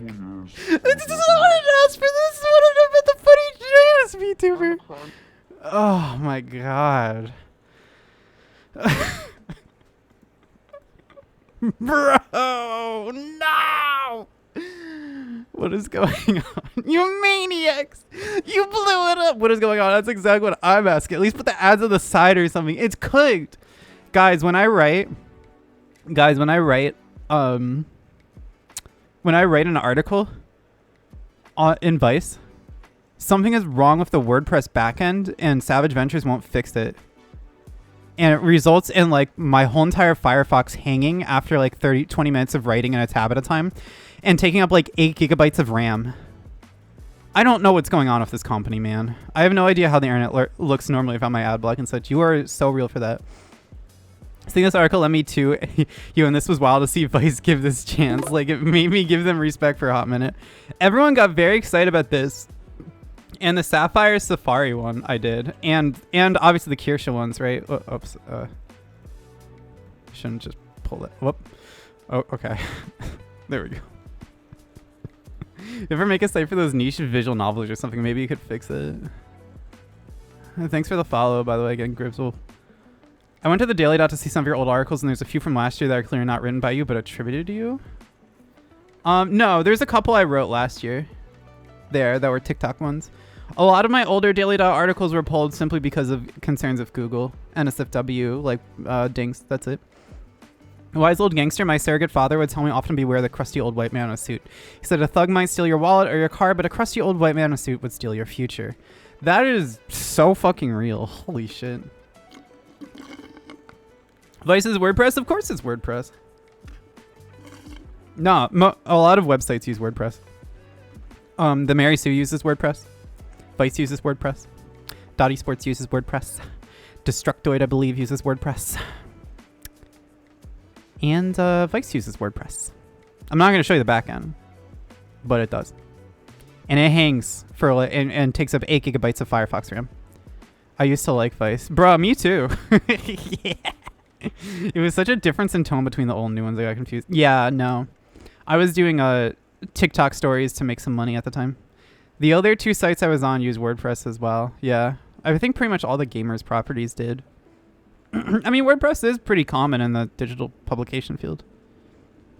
I'm pretty sure Vice has used WordPress. But like when I did the Sapphire Safari article and a couple of like the Kirsha article, people were like, oh, Waypoint's back.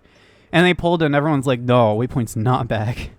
WordPress just works. From what you said, Vice didn't seem to be the issue, more Savage Ventures. Yeah, I gotta stress, the issue is not Vice. The issue is Savage Ventures. Guys. Let me pull it up, guys. Do you know that Savage Ventures probably wouldn't have even known about the Kirsha cease and desist, except for the fact that I told them? Did I tell you about this? Those articles might have still been up.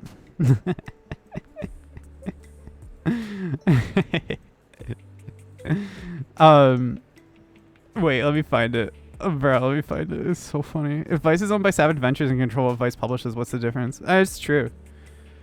Okay, guys, let me find it. I can't have Firefox up because they have so much fucking porn on Twitter. Ugh! Where is it? Oh, that's just a picture of my stomach. Maybe that's why they pulled my articles. Put my stomach on Twitter. Can't do that. It's not very journalistic. You will. Where the fuck is it? Well, that's my feet. Okay. Where is that? That's Shy Lily. That's a giant elf. Ow. I'm looking for it. Let me cook. Probably just go on Virtual Asylum and search up Anna Valens to be easier.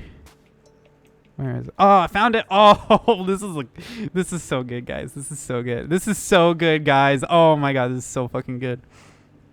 So okay. Guys. You need to understand. Who here recognizes this? Who here recognizes this? Who here recognizes this? This Google Docky. This Google Docky. Why people use Twitter, man? I don't want to go there for the Mecha World War II German man. Okay. This is the Google Docky that Kirsha posted on the Vice offices. And a couple things. First of all, we don't have offices in Brooklyn anymore. We don't. We just don't.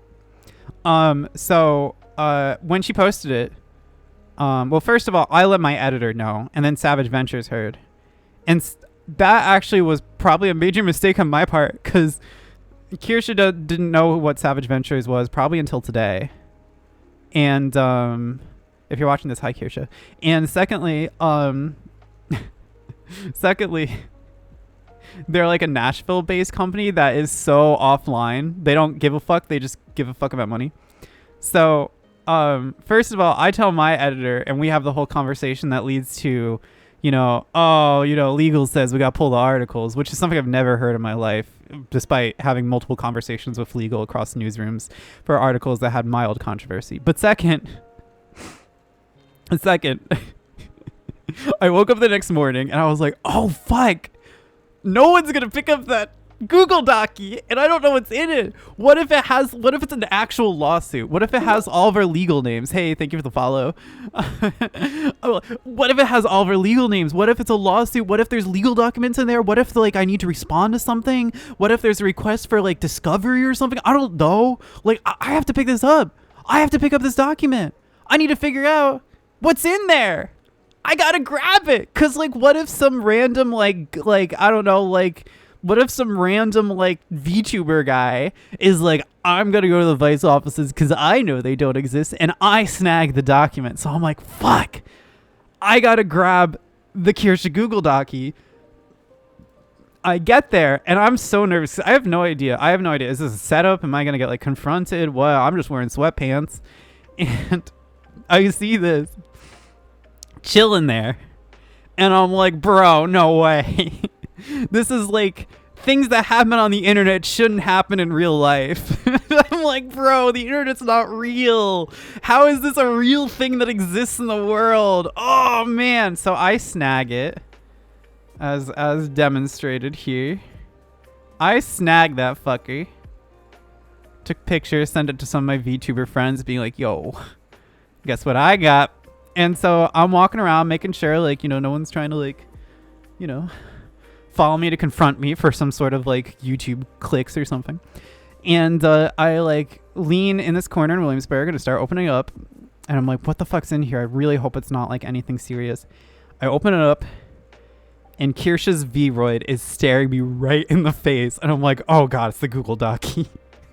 It's just the Google Docky. I'm like, of course.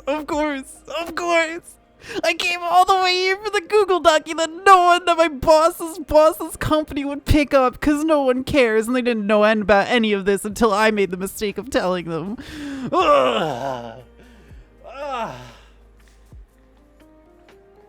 Google Docky. I still have it, by the way. I'm looking at it right now. I still have it. No fucking way they printed a Google Office and didn't even send it to the post office address of the main place. Google Docky.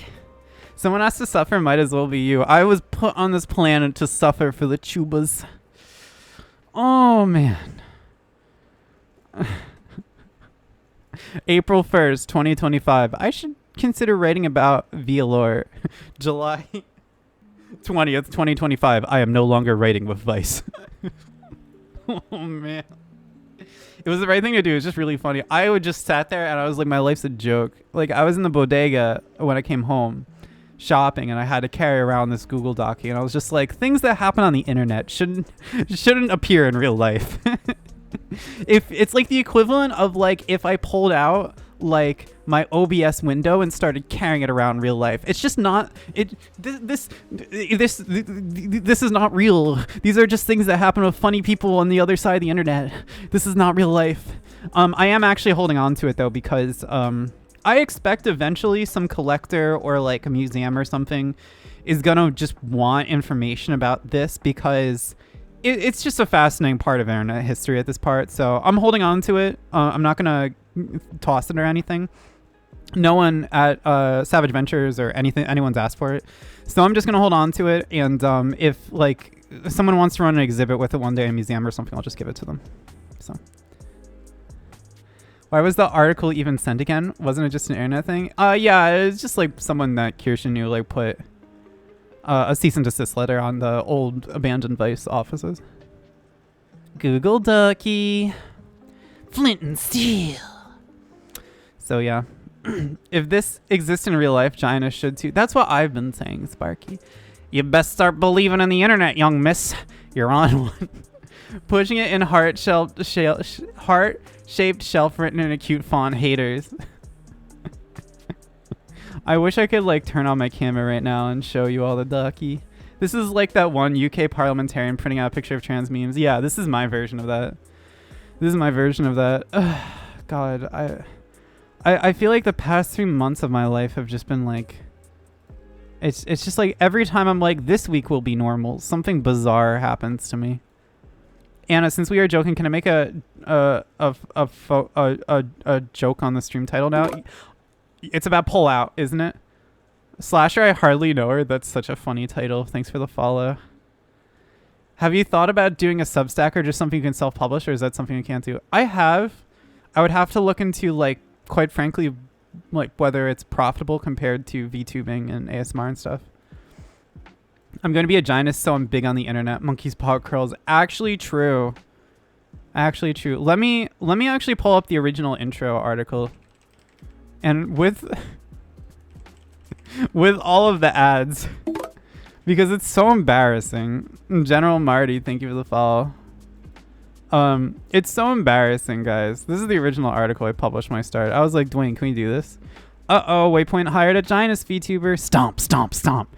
Here comes Anna Valens, the world's first and only Giannis game journalist VTuber. You need to understand that at the time, Dwayne and I, before I came on, were in negotiations to have me be an official, like, at Waypoint, like, VTuber content creator. Like, I was going to be officially connected with Vice as a VTuber. I would be doing streams as the Vice VTuber. This was the plan. This is why, like, I hit the ground running with the VTuber focus, because we were going to have me be like the Vice VTuber. That's what we were negotiating towards. And we nearly had a business plan together.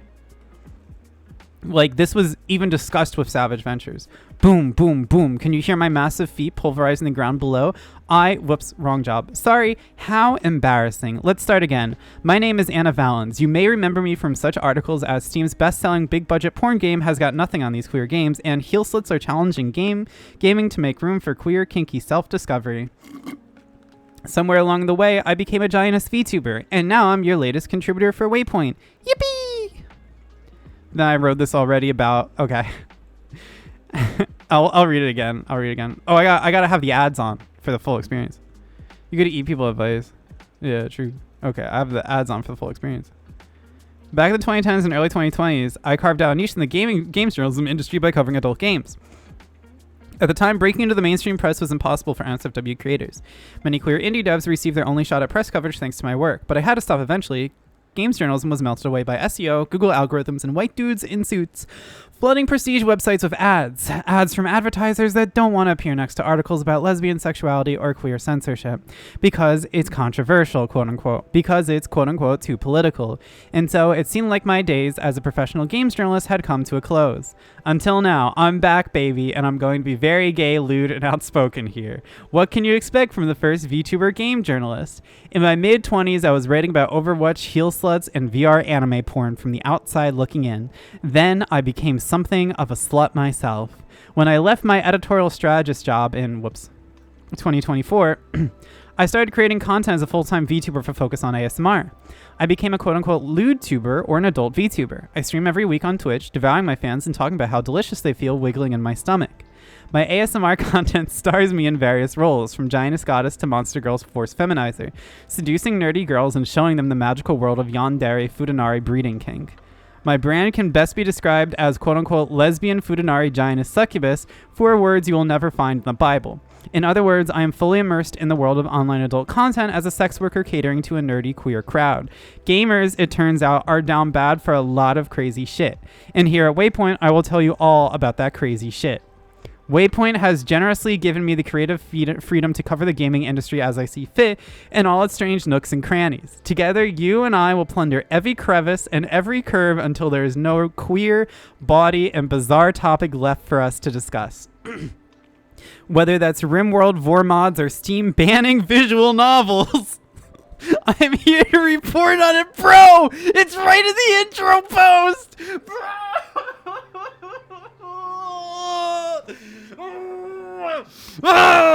Bro! It's in my intro post!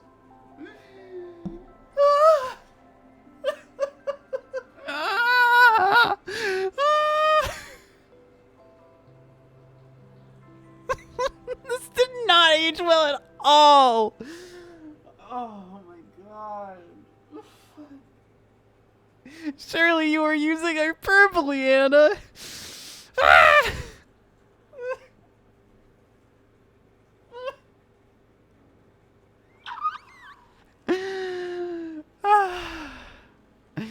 I'm here to report on it. And yes, that might just include VTubing itself. But in the meantime, strap in. Big things are coming, myself included. You see, I have a city to step on, so I shall be leaving. See you soon if you survive. God. Anna of March 2025 was like, this is such a good opportunity. I'm going to be able to do all my old content again. It's so funny. Meanwhile, everything that I just complained about gamers having is a literal issue at this company. Actually, it's worse. At least they would let me write about like incest in the coffin of Andy and Lele without like that being pulled. Vice, would you like some article with your ads? This day Anna learned what hindsight was. Homer, guys, there has never been another games journalist that has shoved her foot so far up her fucking mouth before. I am the queen of putting my foot in my mouth and then being, this tastes delicious and yummy. Every single time, bro. Every single time. I'm the queen of it. And this is an ASMR day. Yummy, yummy, yummy, yummy, yummy, yummy toes. Oh, man.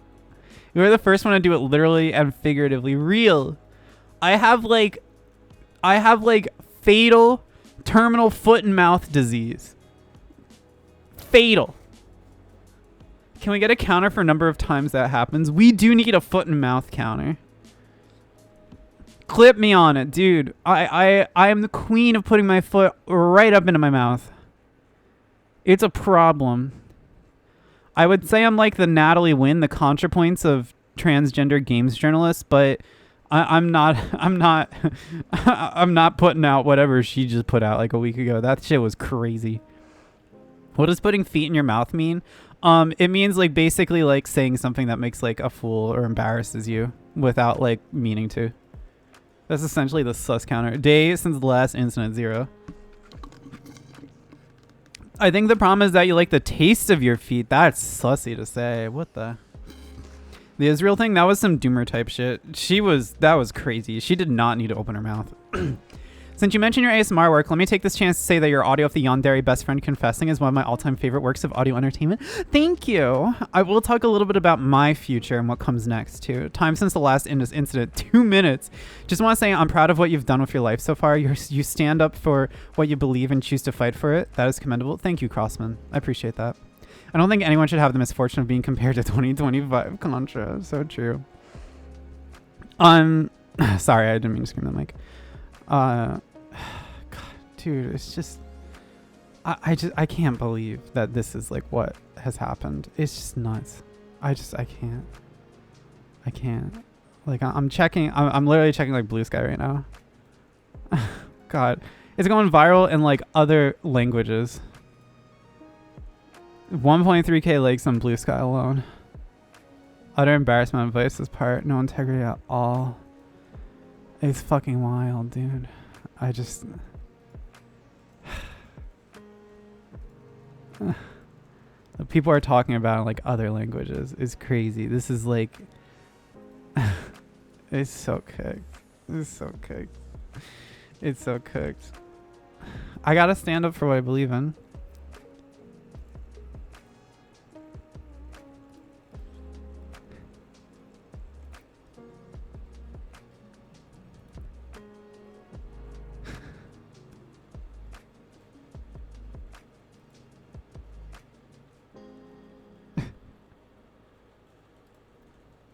Is bad. Every year gets crazier. Who knows what the rest of 2025 will bring Anna, let alone 2026. How to ruin your public figure. Step 1, send 20 billion to Israel. Another 20 billion to Israel. I can't believe it, dude. I'm just cooked. So cooked. Yeah, I mean, okay. Well, I don't think they're gonna like go through all my articles and pull them. I don't think that's gonna happen. I have no idea what's gonna happen. I have no idea. I don't know. I don't know what happens next. Ball's in Savage Ventures court.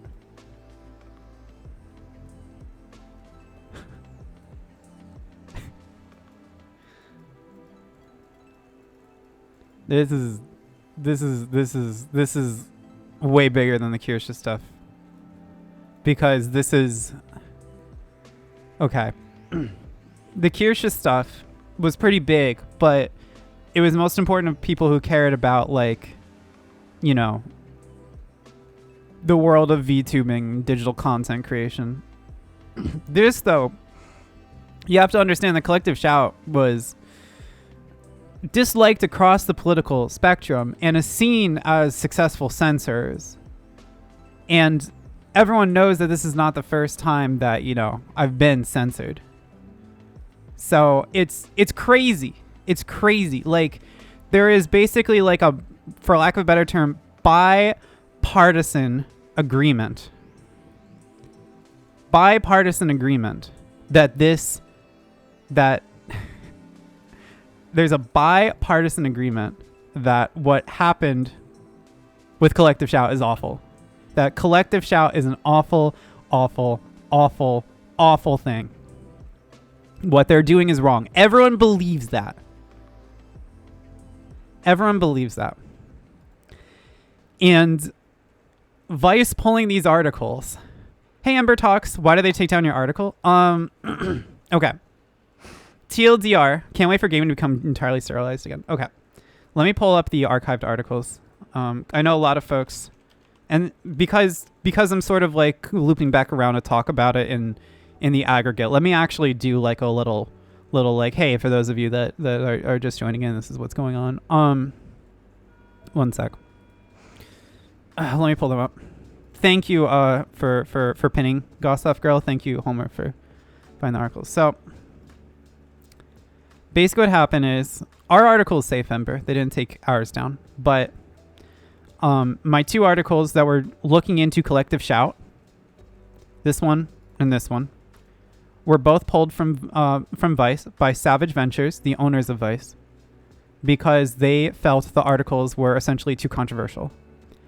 My perspective is that they were afraid those articles would either face some sort of legal action, although that seems unlikely, or more likely, they were afraid that these articles would ding Vice in some shape or form on Google. Both of those arguments seem very suspicious to me, as there is literally a Vice article right now live from a couple months ago about zoophilia, and Vice does have a pretty pop-in 18 plus sex section. Now, so these articles were not pulled for any journalistic reason. They were pulled because of the subject matter being potentially too controversial. They, as with all of my articles I've ever written for Vice, written for Waypoint, they were written going completely through an editorial process, pitched to an editor approving the pitch, editor approving the headline, looking through the article, making sure everything checks out. This was entirely by the book, both of these articles. And earlier, Ember, I talked about how fundamentally both of these articles, there was nothing wrong with them. Like, I diagnosed them and looked at them to explain that there wasn't anything that could be considered libelous in them. There wasn't anything in them that could be considered bad journalism. I walked through the decisions I made and the processes that I made. It was 100% a decision made out of concern over the controversial nature of the subject at hand. So that's why they were removed. Therefore, because I feel like I have been massively disrespected again and again and again and again at Vice, I have decided to walk. And I'm not going to contribute to Vice any longer. If they reinstate the articles, I am going to have to think if I would come back to Vice. They would need to show me that there is a reason to come back. But that's where it is at the moment for me. My personal feeling is this. I think this issue, I think what is happening right now and what happened to me with Vice is going to resonate with a lot of people because, one, Collective Shout is massively disliked across the internet, across the political spectrum. There is a feeling that they are being censorious, that they are censoring people unfairly and unjustly too. That feeling is on the right. That feeling is on the left. That feeling is on the center. Very few people are sitting there saying, this is a great organization. Whether Collective Shout played any role in these articles being pulled or not, and I don't have any information that they contacted Savage Ventures or Vice or anything. I don't know. But I don't have any information. That was not passed down to me. This is going to naturally further put fuel on the fire of anger over Collective Shout. A lot of people that dislike me on the internet are saying this was the one good Anna Valens article and Vice pulled it. Just so you know what the sentiment is like. This is a situation where most people generally agree, yeah, that was an alright article, okay. What the fuck? You know? This is not like one side of the political spectrum loves what I wrote and the other side doesn't. This is just straight up like nobody liked this. It's like the Fallout meme, like everybody disliked that. A lot of chuds I know actually agree on you full force. Yeah, I mean, like, it's strange. Yeah, this is definitely one of your better articles. Thank you, Limber. I appreciate that. Collective Shout have a fair mission, and tackling games portraying weird, deranged things is fine. However, they have also gone after games such as Detroit that didn't even display what they were targeting, so it's a massive overstep. I disagree with that. I think that I am very anti-censorship, and I'm very anti, like these collective campaigns pressuring payment processors to change their guidelines. I think that's very messed up. Outlandish claims. That's a term I've never heard before. It's just... So yeah, I just... Enough's enough. I can't. I can't sit here and work for someone that is going to... Because I can't trust anything I publish anymore. I don't know, like... Am I going to get in trouble for writing, like... Funny VTuber runs with her horses in Uma Mazume? I don't know. I don't know where the line is. I don't know because I look at Vice and they publish all this sex stuff outside of Waypoint. But I talk about the biggest current event happening in gaming right now, because this is the biggest. And it gets pulled? I don't know. It's so bizarre. It's so bizarre. The other thing too is this no matter what I say and no matter what I do, is going to pour fire on the idea that Collective Shout is running around censoring people. Collective Shout has handled criticism very poorly. It has just straight up called anyone that disagrees with them a pedophile. They have basically had a bit of an online tantrum over people being understandably upset with them. And this is not going to go well for them either. And that's regardless of whether they did in fact contact. Thank you for the Prime sub, Mish. That's regardless of whether they did in fact try to contact Vice. I have no idea. I don't think so, but I don't know.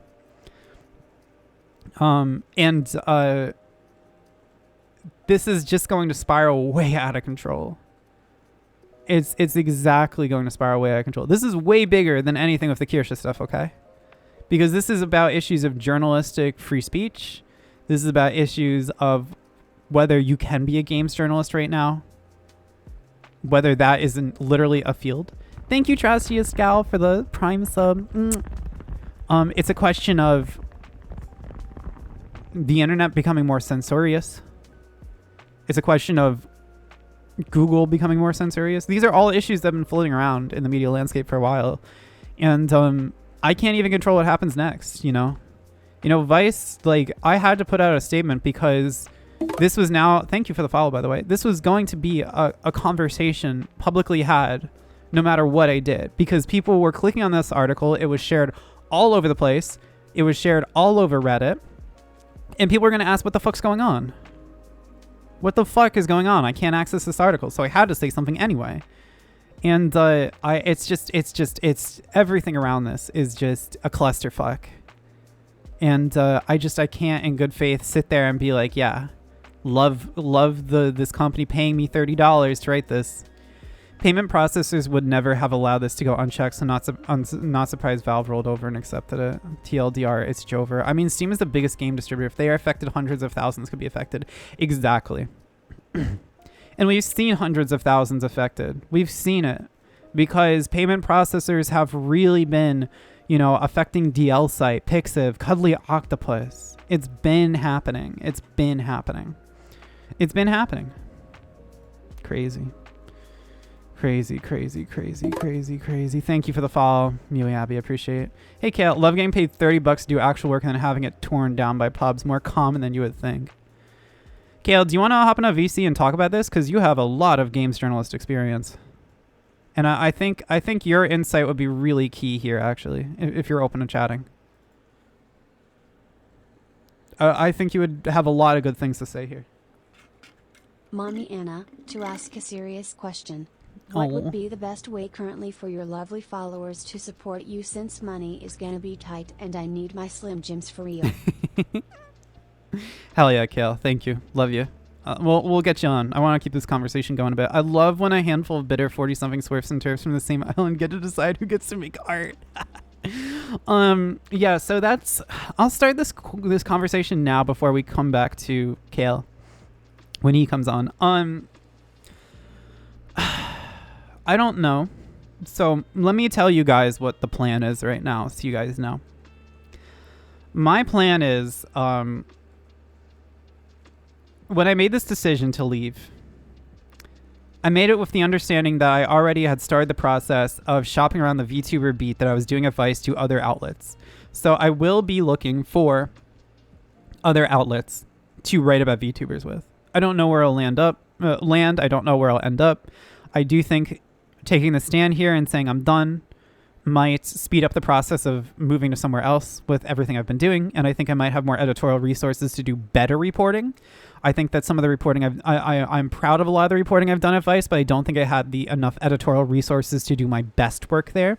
And that's not Dwayne's fault. That's not anyone at Waypoint's fault. That's Savage Venture's fault. Yeah, I think I am going to shop around the VTuber beat. I'm going to try to land somewhere else because I don't make quite enough as a VTuber yet to just pay the rent and full time. I will say right now, one of the best ways to support me is to either tip me or... Sorry, 1 second. Let me get it up.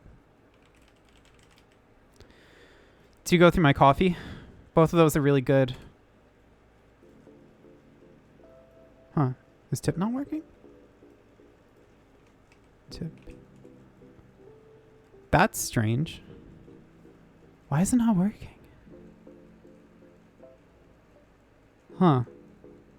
Did it get turned off? One sec, guys. Sorry.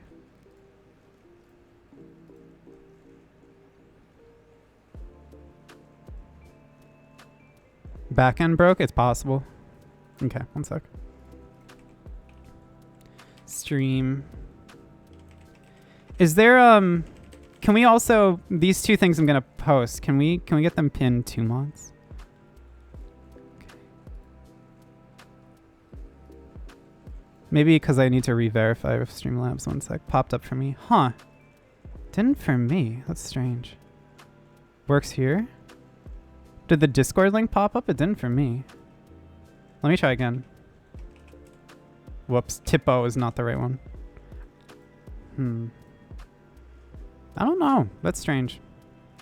Well, let me get the tip link anyway.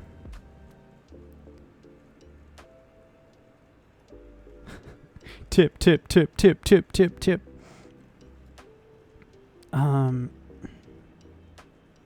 Where's the fucking link? Sorry guys, one sec.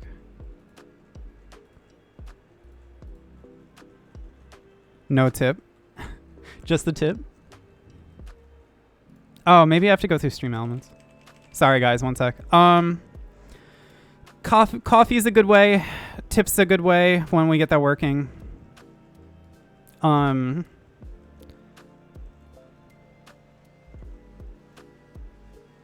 Okay. Oh my God. There we go. It's all coming in. It's because Stream Elements I need to log back in. There we go. Yeah. Tip through Streamlabs is great. So let me, these two links, mods, if we can get that pinned, are great. I will be asking for a little bit of support that way over the next couple days and maybe weeks as I figure out what comes next. There we go. Finally, if we can get that pin mods. There we go.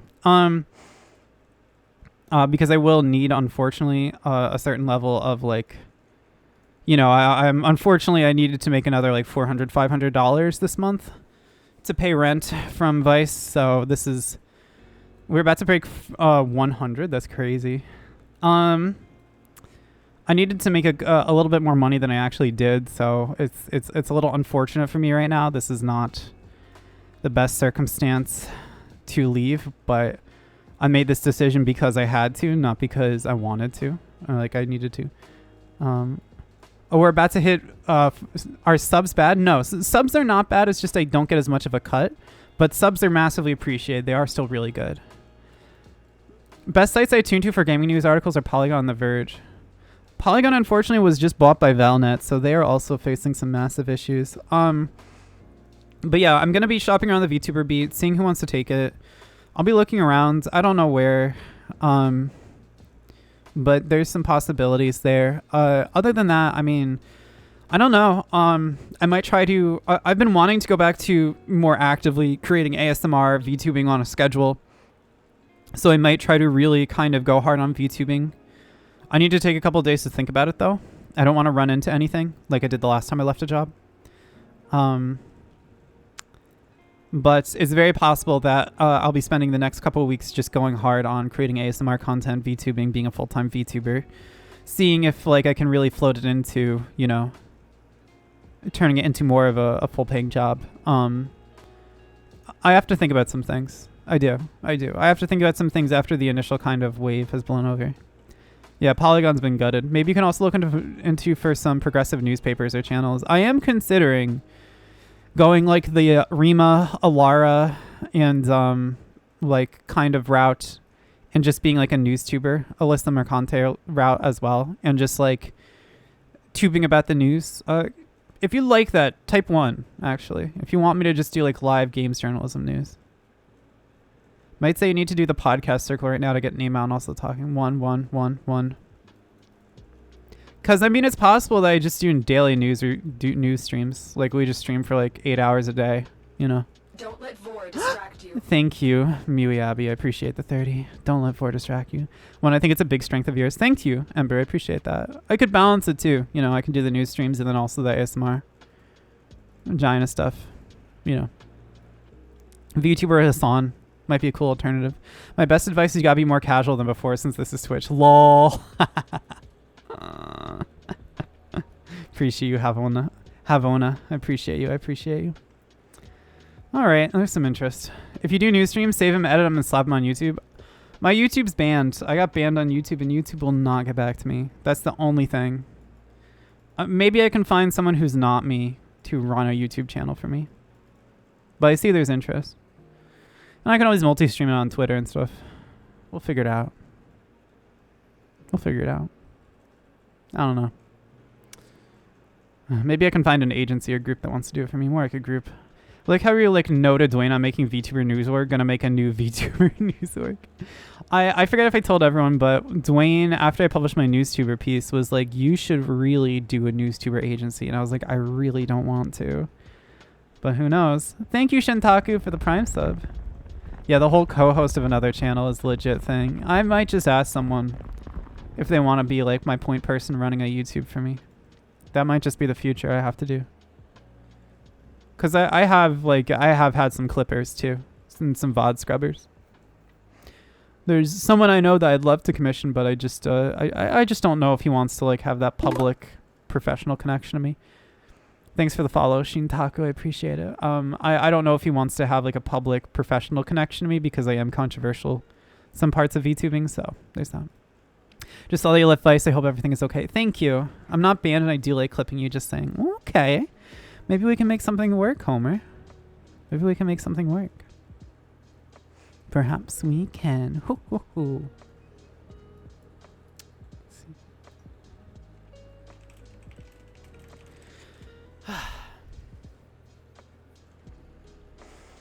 I can't believe, you know.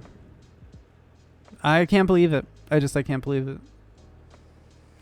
Bruh. What I would consider 2 pieces of work that I really try my best to cover in a way that was thorough and as least controversial as possible. And it's the ones that I have to walk over because it doesn't matter. It's about the fact that it's about the subject matter. It's about the subject matter. It's about the subject matter. That's the problem. Doesn't matter in the end. Doesn't matter how good the article is. It's the fact that you decide to talk about something that Google might not like. And that's that.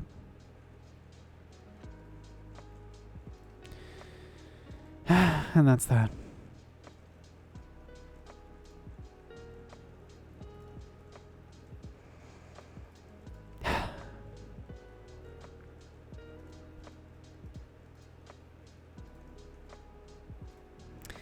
You did well. None of this is on you. Thank you, Link Mountaineer. I know. Don't let Vor distract you. Thank you for the 30, Sarah. Can I get a quick idea of what happened? Sorry, I just seen it. No, it's fine. It's a good refresher. I know there's a lot of folks filtering in, filtering out. So, the TLDR is this. The main issue is, their main issue is probably with being related to payment providers and being scared of payment providers being pissed. Unfortunately, based on my experience of Vice, or not even Vice, Savage Ventures, it's really not that. It's 100% because, you know, it's because I discussed, you know, porn, you know, whether certain games have incest or not. It's because of that. So, yeah, just, sure, for those of you that are still coming in, they're like, what the hell has happened? Why is this going on? So I did 2 articles. I went over them earlier on stream. 2 articles that were about Collective Shout. Collective Shout has taken responsibility for censoring Steam. It's taken responsibility for pressuring payment processors to remove certain games that it deems as inappropriate based on grounds such as depicting incest. And they also claim the games they're targeting depict child abuse, quote unquote. And so I reported on the organization. Well, I think the claim that any of their material doesn't include children and adult games and sexual context, like I believe that there is no proof of that. And then I did a further follow-up article pointing out that they have some friends in powerful places because there are other organizations like NCOS that are supportive of what they're doing. NCOS is a very big, very powerful American anti-porn industry organization. They've targeted Steam in the past. I talked about how they have allies that have, had an eye on the video game industry and censorship towards Steam. And I talked about how there's further proof that their use of the term "quote unquote" child abuse games is most likely targeting games such as Detroit Become Human that are depicting, victims of misogynistic abuse from men. Women and children, women and young girls, women and young women experiencing misogynistic abuse. They're depicting games that are showing that in a way where they empathize with the abuse victims. They're painting that as child abuse. They're basically saying no game should ever talk about child abuse. No game should ever talk about, should never depict misogynistic violence because to depict it is to endorse it is sort of their thinking. So they're kind of misinterpreting things, misconstruing things, misrepresenting things. And so the second article I did, which I published yesterday, went into detail about that, and it really blew up because for a lot of people that have been concerned about Collective Shout and what they did pressuring payment processors, a lot of people pointed to this article and said, this is an article that verifies what a lot of gamers and adult content creators are upset about. This proves that this organization is being manipulative. They're misinterpreting information and data. They are playing around with the data, with the information at hand, and trying to manipulate people into supporting their venture. And that also, it seems like there's more than just Collective Shout at hand. Now what's happening is essentially Savage Ventures, who owns Vice, was upset. Let me turn this music a little bit. I think it's a little too loud. Just a little. Savage Ventures, the group that owned Vice, felt these articles were too controversial to keep up, and so they requested immediately that my editor pull them. My editor's hands were tied. He couldn't do anything. He warned them, hey, these articles really improved Waypoint's reputation. Having them up is really important. And, my boss's boss was like, nah, pull them. We totally just talked to our lawyer, and our lawyer totally just said they might be a legal issue, which is what successfully got the Kirsha articles pulled in the past. So it's likely that Savage Ventures wanted these articles pulled and potentially was not honest with my editor saying that there might be a legal issue when, as I talked about earlier on stream, I dotted my I's, crossed my T's on everything that both of these articles have. There would be nothing that could be taken to court at all. There's no legal concerns. And I decided Vice, or not even Vice, Savage Ventures has gotten in the way so much of my reporting. I'm out. I'm done. I am not going to be sandbagged like this over and over and over and over and over again. I'm not going to have this company, embarrass me by pulling articles just because they discuss NSFW content that my own intro post for Vice talked about me discussing. It was upfront day one that I was going to be doing NSFW coverage, and Savage Ventures out of nowhere came in and decided that's not cool. Embarrassing me. I'm not going to be sandbagged by a company that refused to fight an easy libel lawsuit or even folded like a paper tiger when it received a cease and desist Google docu by a VTuber. And I'm certainly not going to put up with two really good articles that I put out over the past 3 months being pulled when they're universally enjoyed, liked, and there's been no real controversy around them suddenly being pulled because the owners are nervous about how it could affect Google. I am not going to stand for that because I have some semblance of self-respect. And I honest to God think that it is really bad for journalistic integrity to just continue to work for an outlet that has decided that the people that own the company can at any given time pull an article because they feel like it. It cheapens the journalistic value of anything published. It means anything published is not journalistically sound because at any given moment, someone that doesn't like it somewhere in a company can pull it. That's not how journalism works. At the New York Times, they publish articles all the time that people in higher up positions feel about, but they publish them anyway if they're reputable. It's inappropriate to pull an article because you're nervous the subject matter is a little controversial with Google. And also it doesn't make sense because Vice has published outside of Waypoint, has continued to publish articles that discuss sexual topics or controversial sexual topics. Just a few months ago, they did an article about zoophilia. They talked to people that like are attracted to animals and want to have sex with them. So why is that okay, but that's not? It doesn't make sense. Is it discriminatory? Is it because I'm taking a stance of, you know, calling out anti-trans people? I don't know. Anti-sex work people? I don't know. Because of my progressive politics? I don't know. You'd hope that Vice SV, this would be an incentive to push back even more because their site could be at threat even without the article. Like, where does Collective Shout logically stop its anti-sexuality campaign? That's the thing. I mean, we warned them with the Kirsha situation. We warned them. We said, you're setting a precedent where the moment you pull an article because of one cease and desist, you don't put out a strong argument against the libel claim. You don't fight it in court. The moment you do that, you have shown to the world that anyone can get a Vice article removed. If Vice writes about me, I can threaten to sue them and it'll get removed. See? We warned them. We warned Savage Ventures. We said, look, if you start this precedent, it's going to go in a dangerous direction for journalistic integrity. And they said, nah, we don't care.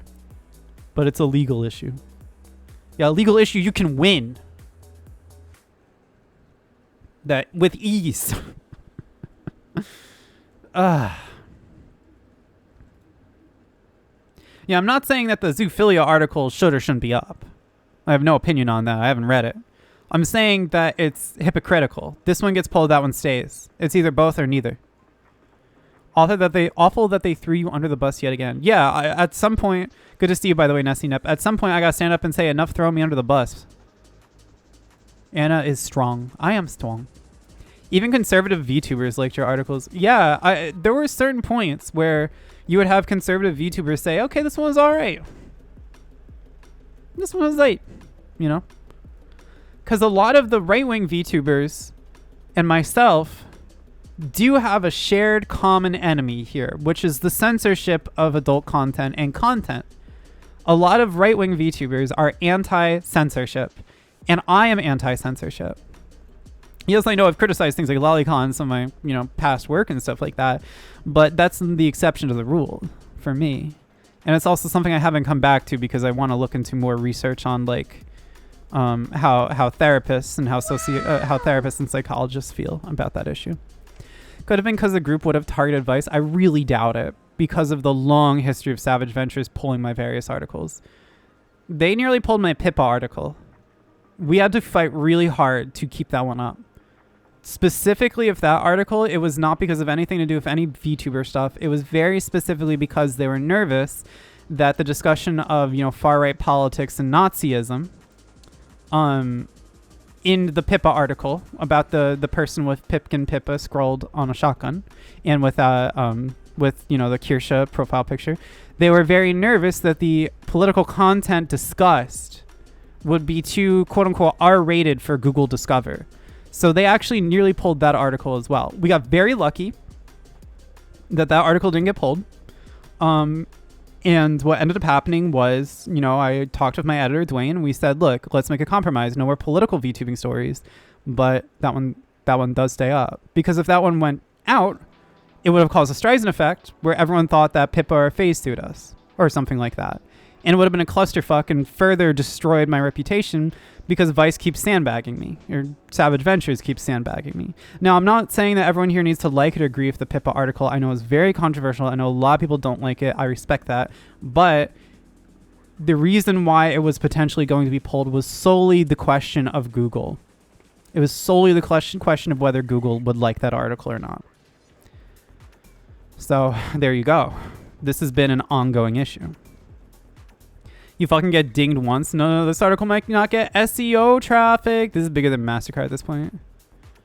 They won't care until it bites them where it hurts. Hey, B-Rat, it sounds like SVR are playing right into the chilling effect that these corporals want to achieve. Bingo. There's a reason why these companies has lawyers, PR marketing, all sorts, etc. If the article got approved by manager or senior editor, then I don't see why they would take it down. Exactly. I have an editor. My editor approves all my pitches.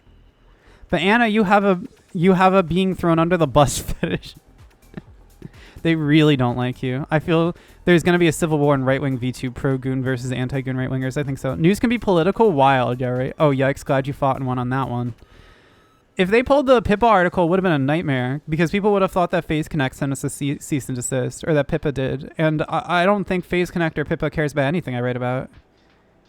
I don't think they care at all. I think they're like, oh, okay, whatever.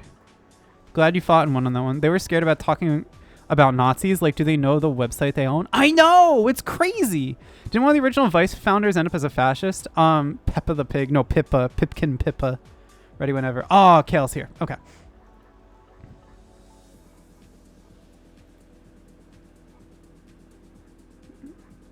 All right. Can you hear me? I can. Cool. Cool. Speak again. I just want to make sure your levels are good. What's up? What's up? All right. Your levels are good. You want to, I'm not going to lie. I got to go grab a Celsius, which is half the reason I also brought you in. Yeah. The many more people than I'm used to in chat. Yeah, I really want your perspective on this too. Like, not this specific issue, although obviously you're welcome to as much as you want as well, but also the general state of games journalism, because I do feel like this reflects the state of games journalism right now. I think this is a reflection.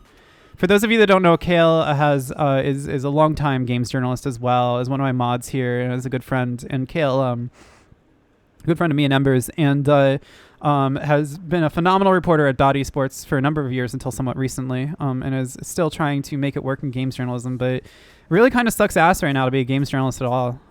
Yeah, I'll get up and get a Celsius, and if you want to speak about any of those things, you're welcome to. Sure, go get your stuff. Go take your break. Chat, ask questions if you feel like it. I'm here to answer whatever.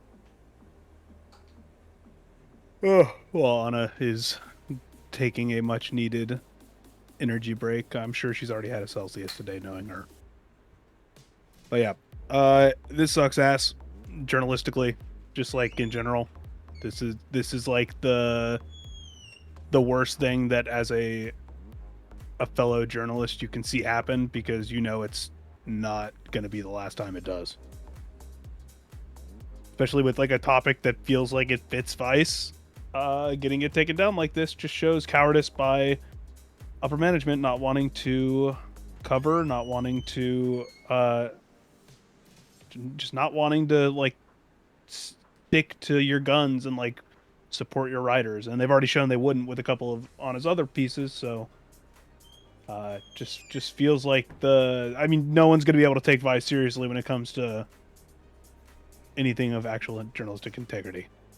So okay. And it's not the only website. I was just journalistic bashing. Yeah. Oh, fellow journalist here, though not in gaming specifically. This really worries me for journalism outside of gaming too. Yeah. Yeah.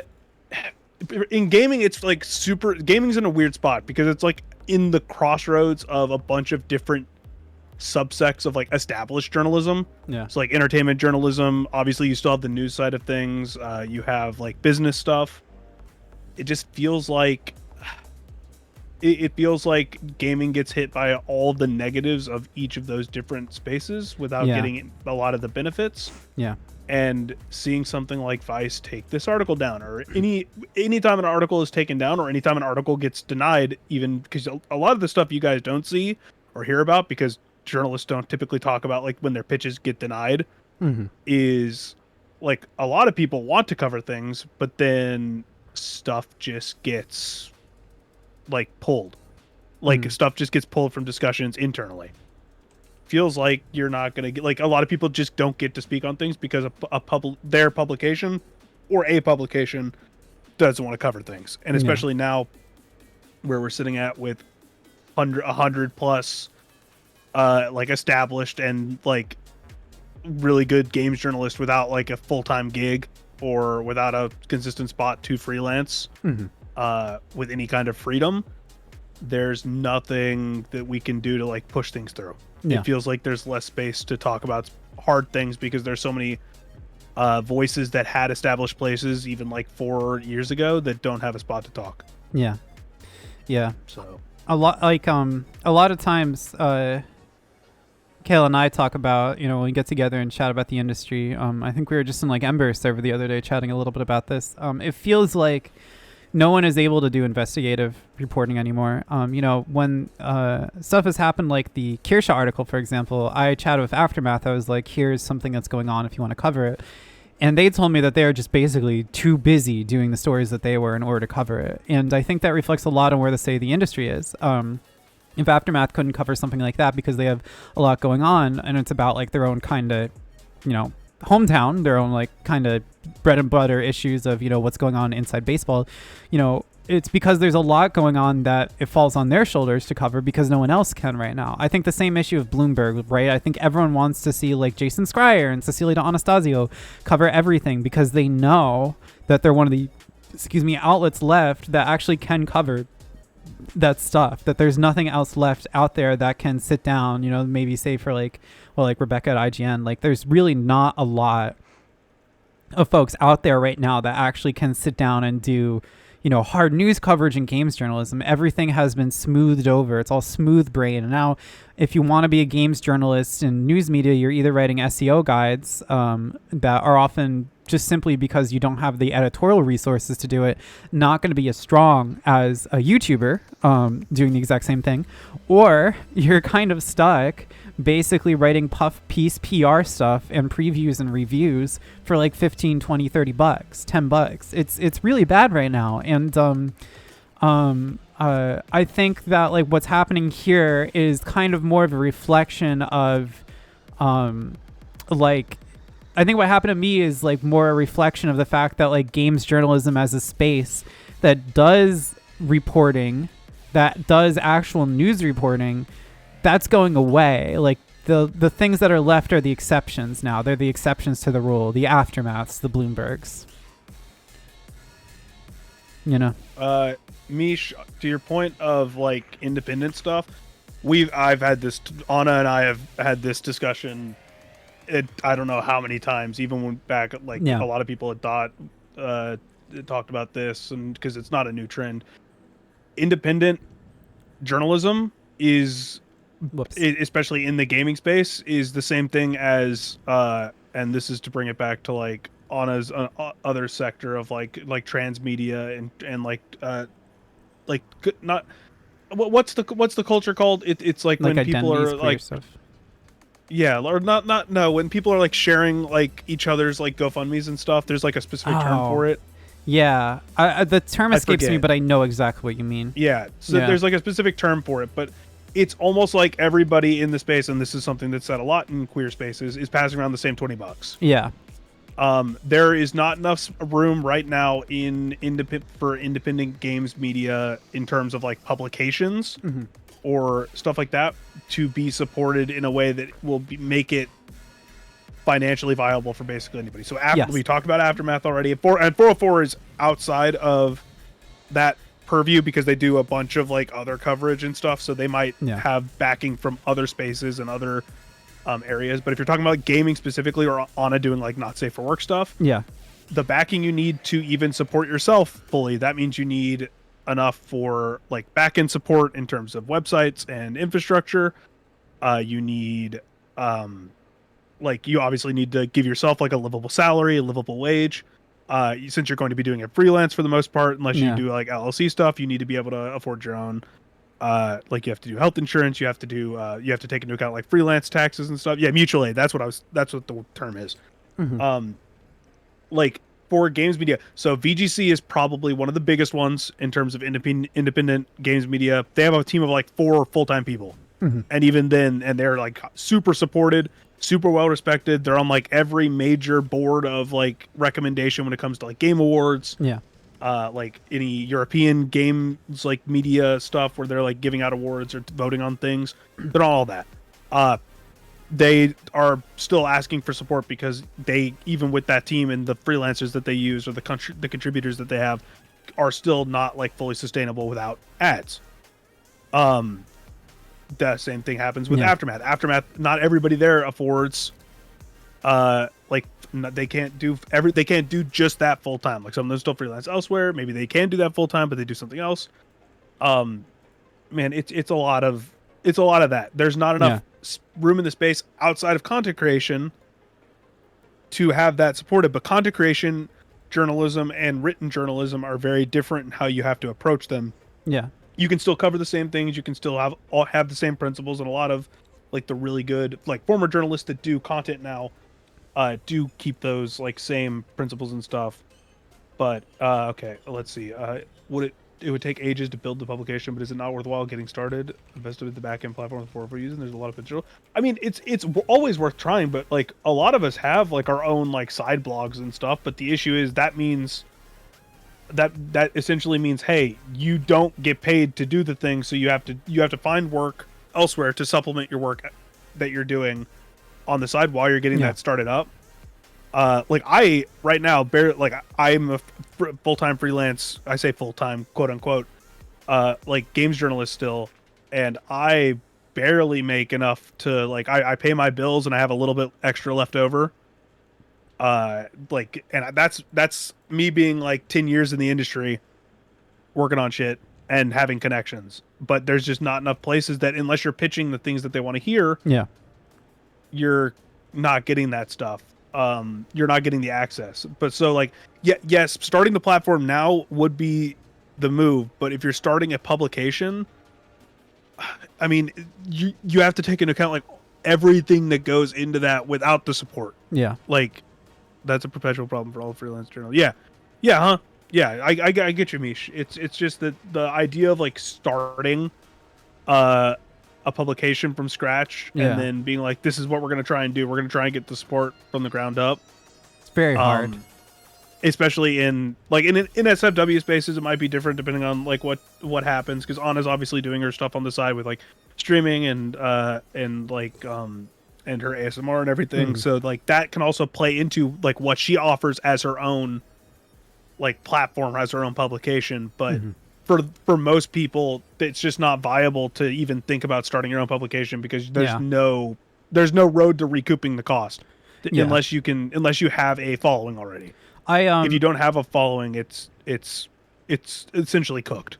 I know Nathan at Aftermath. I've talked to him. I even briefly tossed around the idea of trying to apply as one of their co-owners or freelance for them. I know a couple of the other folks there. And it's important to remember Aftermath for a lot of people is the image that it can work, but it is just barely working. And I don't say that at all in any way to disparage the work that they're doing. What I mean is very specifically, everyone working there is not getting paid a high salary. Everyone there is taking is putting a lot of money back into Aftermath in order to make it work. So a lot of them are kind of, they're investing long term into the future, hoping everything comes together.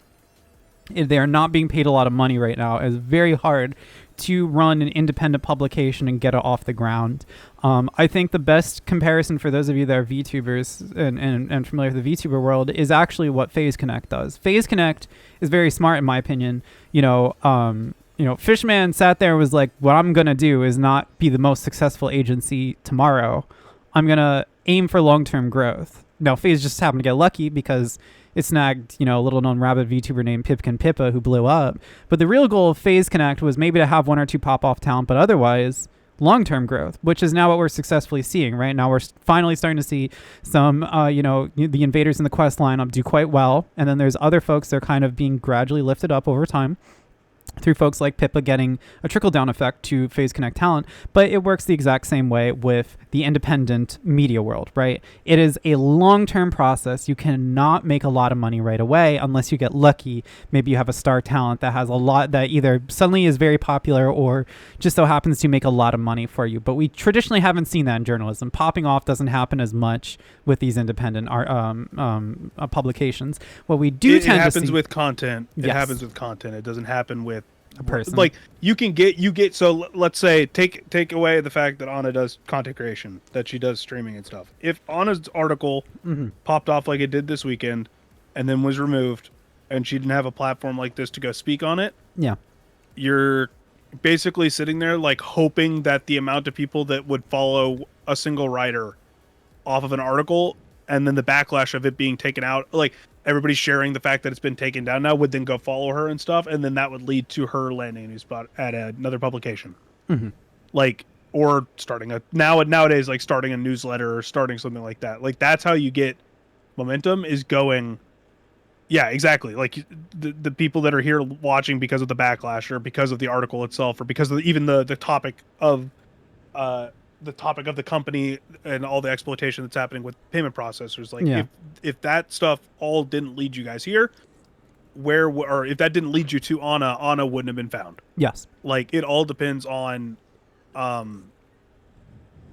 yeah. Well, reading is very hard for people. Yeah. Very, very hard. I get DMs all the time of people, or not so much anymore, but like I used to get DMs all the time of people being like, blah blah blah, something in this article, and then it's like it's three pages, it's 3 paragraphs in. Yeah. Like they just don't read. Yeah, they don't. No. Yeah, see, but like there's it's different popping off content creation wise, and a lot of the times you see, so Giant Bomb, for instance, just went independent. It's like the team bought the IP from fandom and like the backlog from fandom and stuff. Same with Game Informer. Game Informer got backing from a company and now they're quote unquote independent. However much that goes, however far that term goes with them, we still are kind of unsure. Yeah. But you're sitting here like, okay, cool.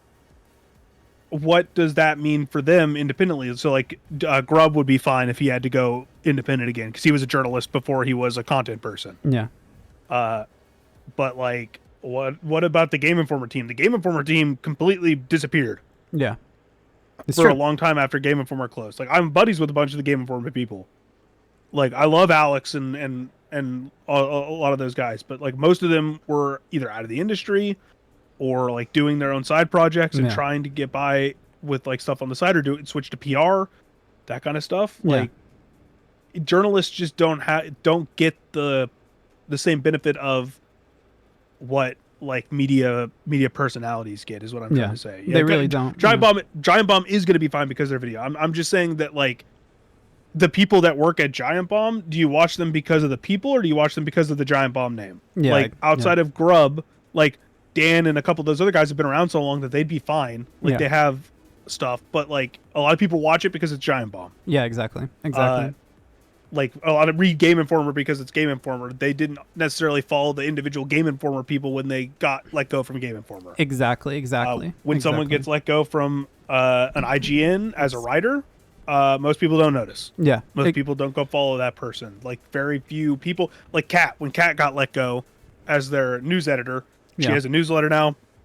She does podcast appearances. I think she has her own podcast. Well, she does have her own podcast. It's Acts of the Blood God. Yeah. But with some of the other folks, but yeah, like most people didn't go follow her stuff. Yeah. After she left IGN, they're just like, "Whoa, well, what happened to the more news happening on IGN?" Yeah. Yeah. It's important to remember that first of all that I'm not going to say every instance like what's happening here with me is like reflected across the industry in the specifics.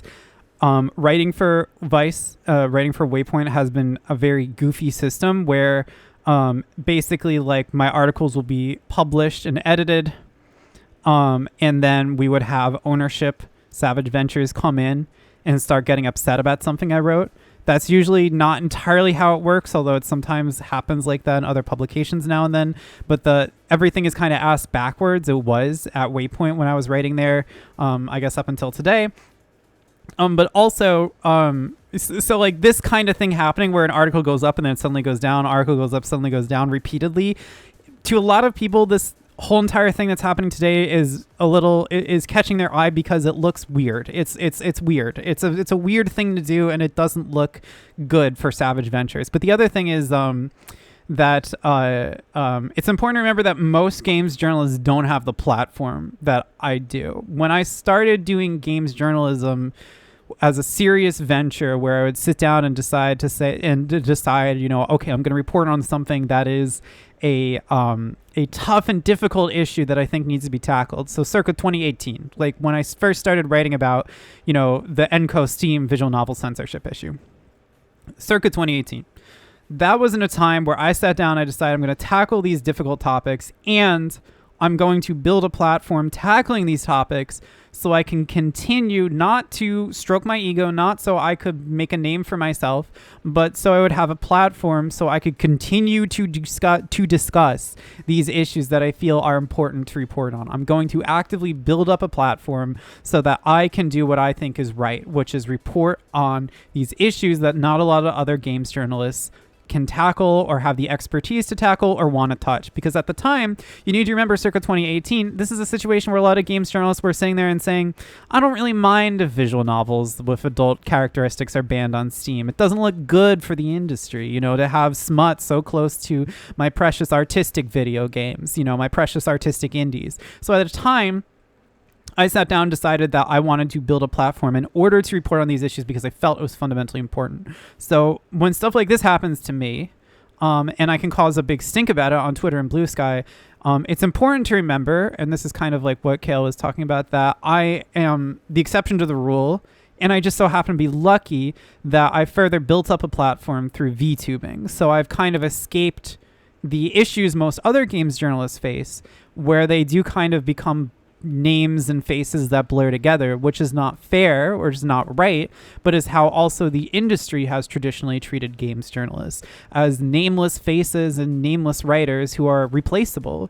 I think why Savage Ventures made the decisions that it did with me is because they assumed I was replaceable and they didn't care what happened. They just wanted to make sure that they wouldn't get, I don't know, dinged on Google or write anything controversial. Of course, for me, I do have the ability to make a stink or get people to pay attention or turn their heads in a way that other writers don't, because I started early on in my career to try to build a platform.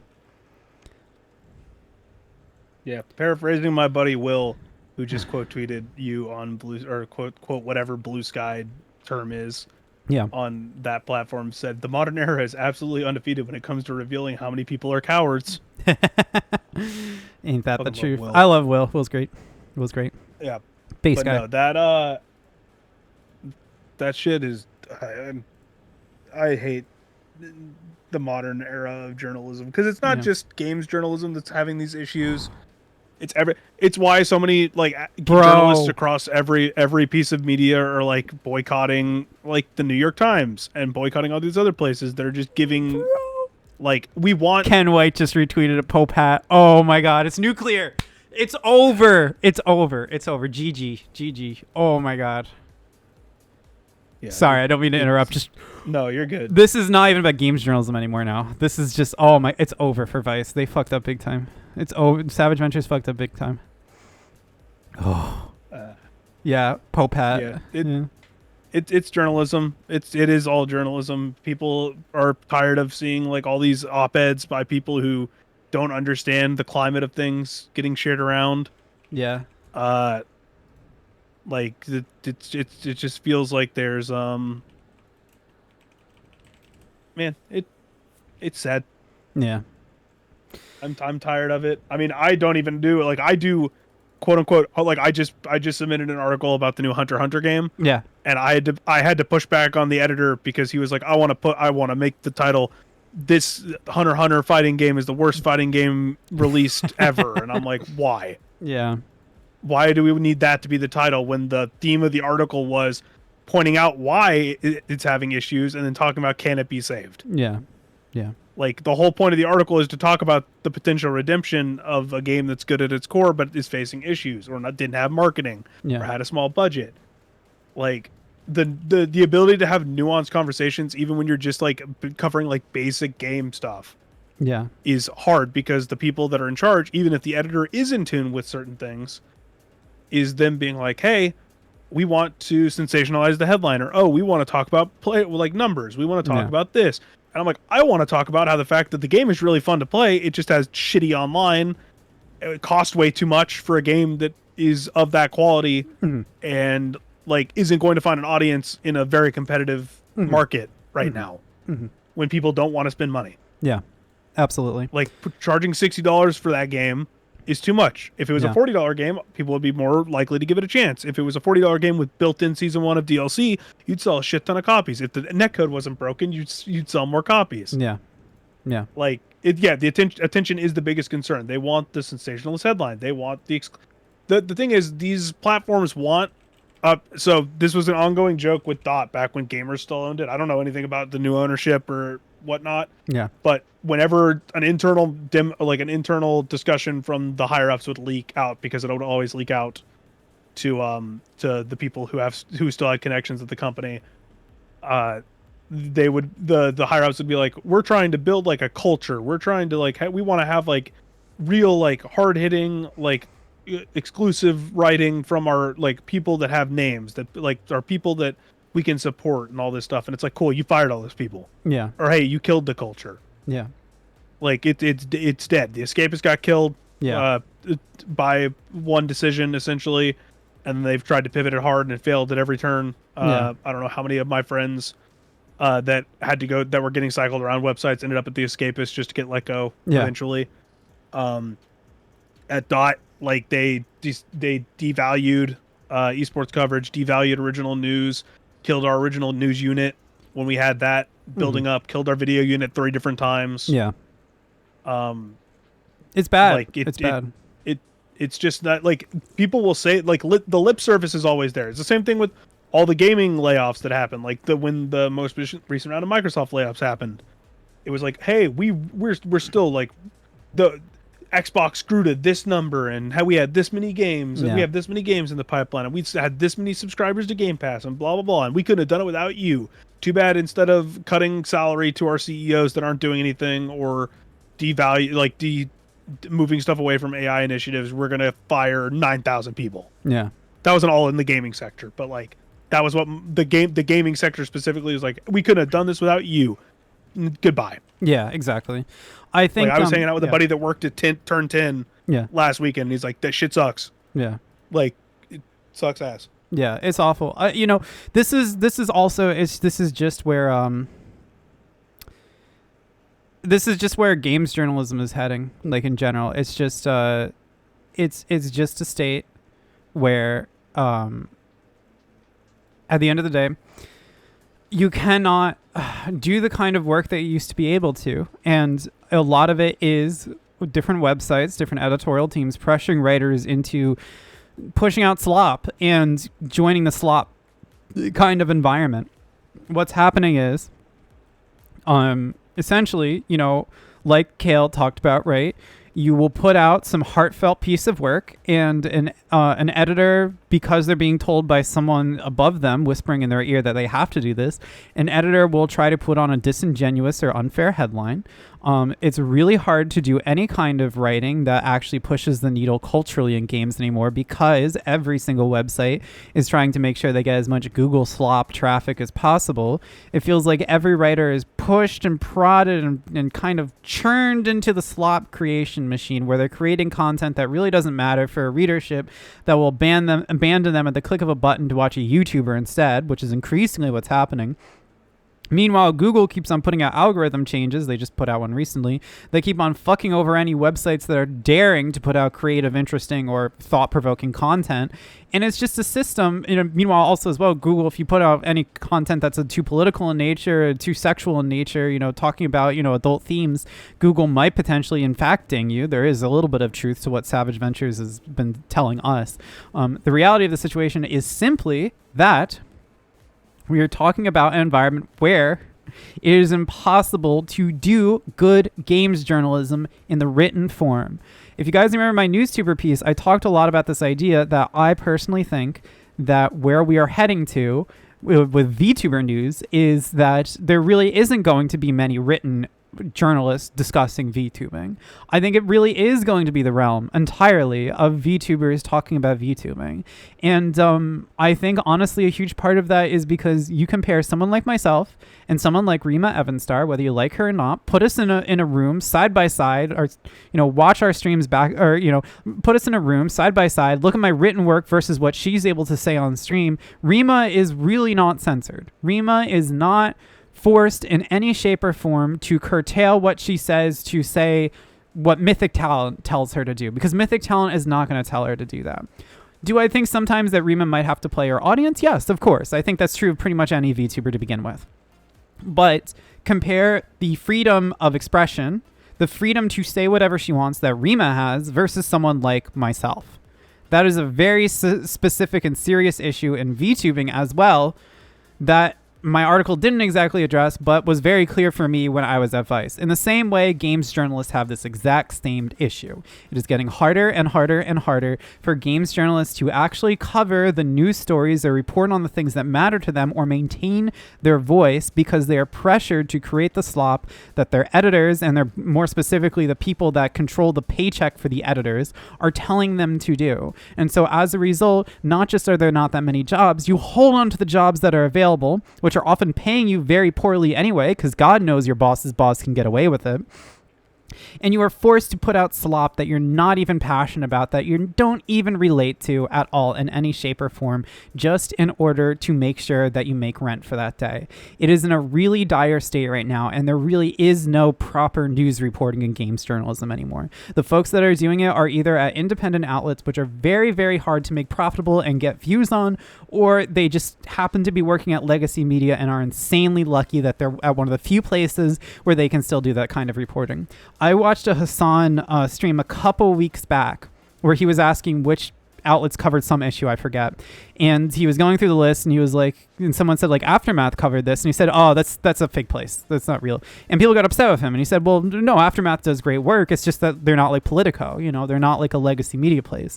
And I think that is important to remember. You know, I like Aftermath a lot. I'm a subscriber. Again, I nearly, you know, I was going to try to petition to work with them. I decided against it, but it was something that was on my mind. But Aftermath is always going to have a hard time for the next decade really punching at the weight of a major news place, and I don't think it even fully intends to either, right? Just simply because of the fact that it's really hard to do independent media right now. Meanwhile, most legacy news places in games are de facto being pushed into the slot machine, and that's just not going to change. Let's say the article comes back hypothetically. What do we learn from that? For Steam payment processors, collective shoutness, gamers, and AVN fans, that if you're loud enough, you get what you want, which could happen. What it means for me is I have no idea. I actually don't know if I would go back to Waypoint at this point because, you know, I've been stabbed in the back enough times. I have wholesale banned in Google other than YouTube because that's just not viable. Word. Yeah. So all the talk about like there are news VTubers. So the issue and news streamers, yes. But you even see it in like the news space. So like with Hassan or people that do news content. Where do they go to find the news? Yeah. Because a lot of those people aren't reporting. They're just going. They're doing the same thing that the people on like your local news network will do. Mm-hmm.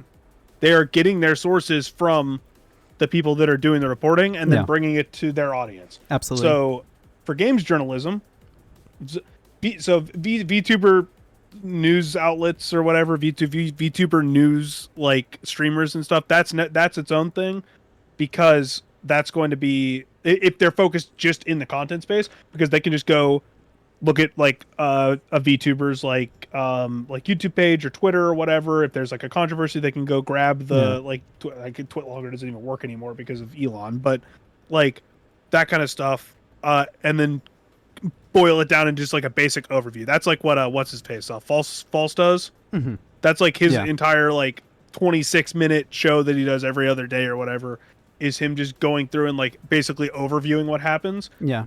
And then he does do the stuff where he goes and takes a news article, reads through it, screenshots it, he'll put the link wherever or give credit wherever, but then he recaps the news article. Yeah. That's what almost all news content is. Like if you go watch, like I love Kinda Funny. I love the Kinda Funny guys, love that team. But they basically, that like Greg is the only person there with like journalistic experience, and he hasn't been a journalist, a specific, like he still does some journalism, but it's mostly like via calls or via like just talking to people. He doesn't do reporting anymore. Yeah. But they like will show the article on screen and then they'll give a news and brief and then tell you to go read the article or whatever. And that's what most people do. Yeah. Like there are so many like issues with becoming a news content person, because the like if you were still going to do the reporting, you still have to basically write the article and then do the like you still have to do all the groundwork and then do a video instead of doing the writing. But you still have to do the writing if you want to come off like at any point like you did any script. Scripting is the same thing as writing an article, just with like a different format. Yeah.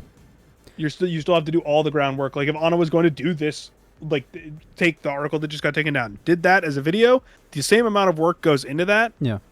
Just now you also have to do the video element yourself too. Yeah, exactly. Like it's an issue. That's just the how news tubing works. Yeah. I know a lot of people are encouraging me to try to do the news tubing route, and I know even Dwayne, my editor, was encouraging me to.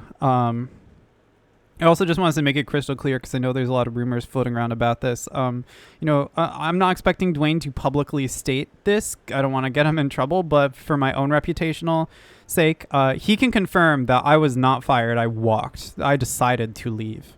It was not that Vice decided enough is enough. It's not that Savage Ventures did. I specifically told Dwayne the moment that he told me the articles might get pulled, I said they stay or I walk, and that's that. And I can further prove that with Discord DMs. So if that continues to come up and be around, just know that Dwayne can confirm that I said, hey, I'm going to walk. So that's that. It wasn't that I was fired.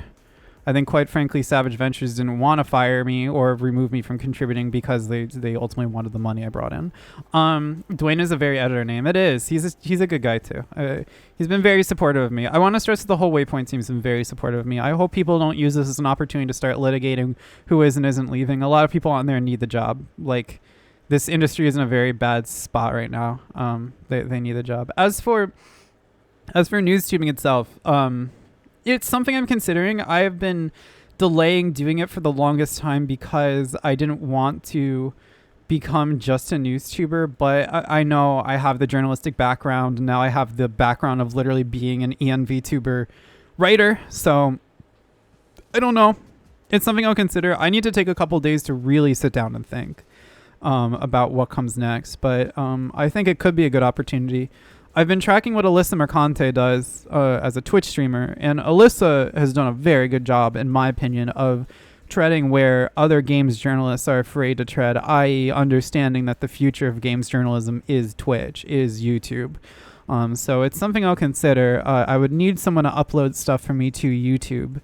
And I don't have the money to pay a VOD scrubber right now, so it would be a bit of a challenge, but it's something we can make work with YouTube as well. But I don't know what the future holds for me, but a mixture of news tubing with ASMR, I think it could work. You know, Melody has her podcast and is also a lewd tuber that also is just goofy on Twitch. And I think the possibility of doing daily... thank you, William, by the way, for the follow. I think the opportunity of just simply being doing daily, news stuff akin to what Alara does, where she's just like, here's the news, it's the next day, here's the news, is a possibility. Again, we'll offer in money, not an issue right now for me. Oh, thank you. I will say right now that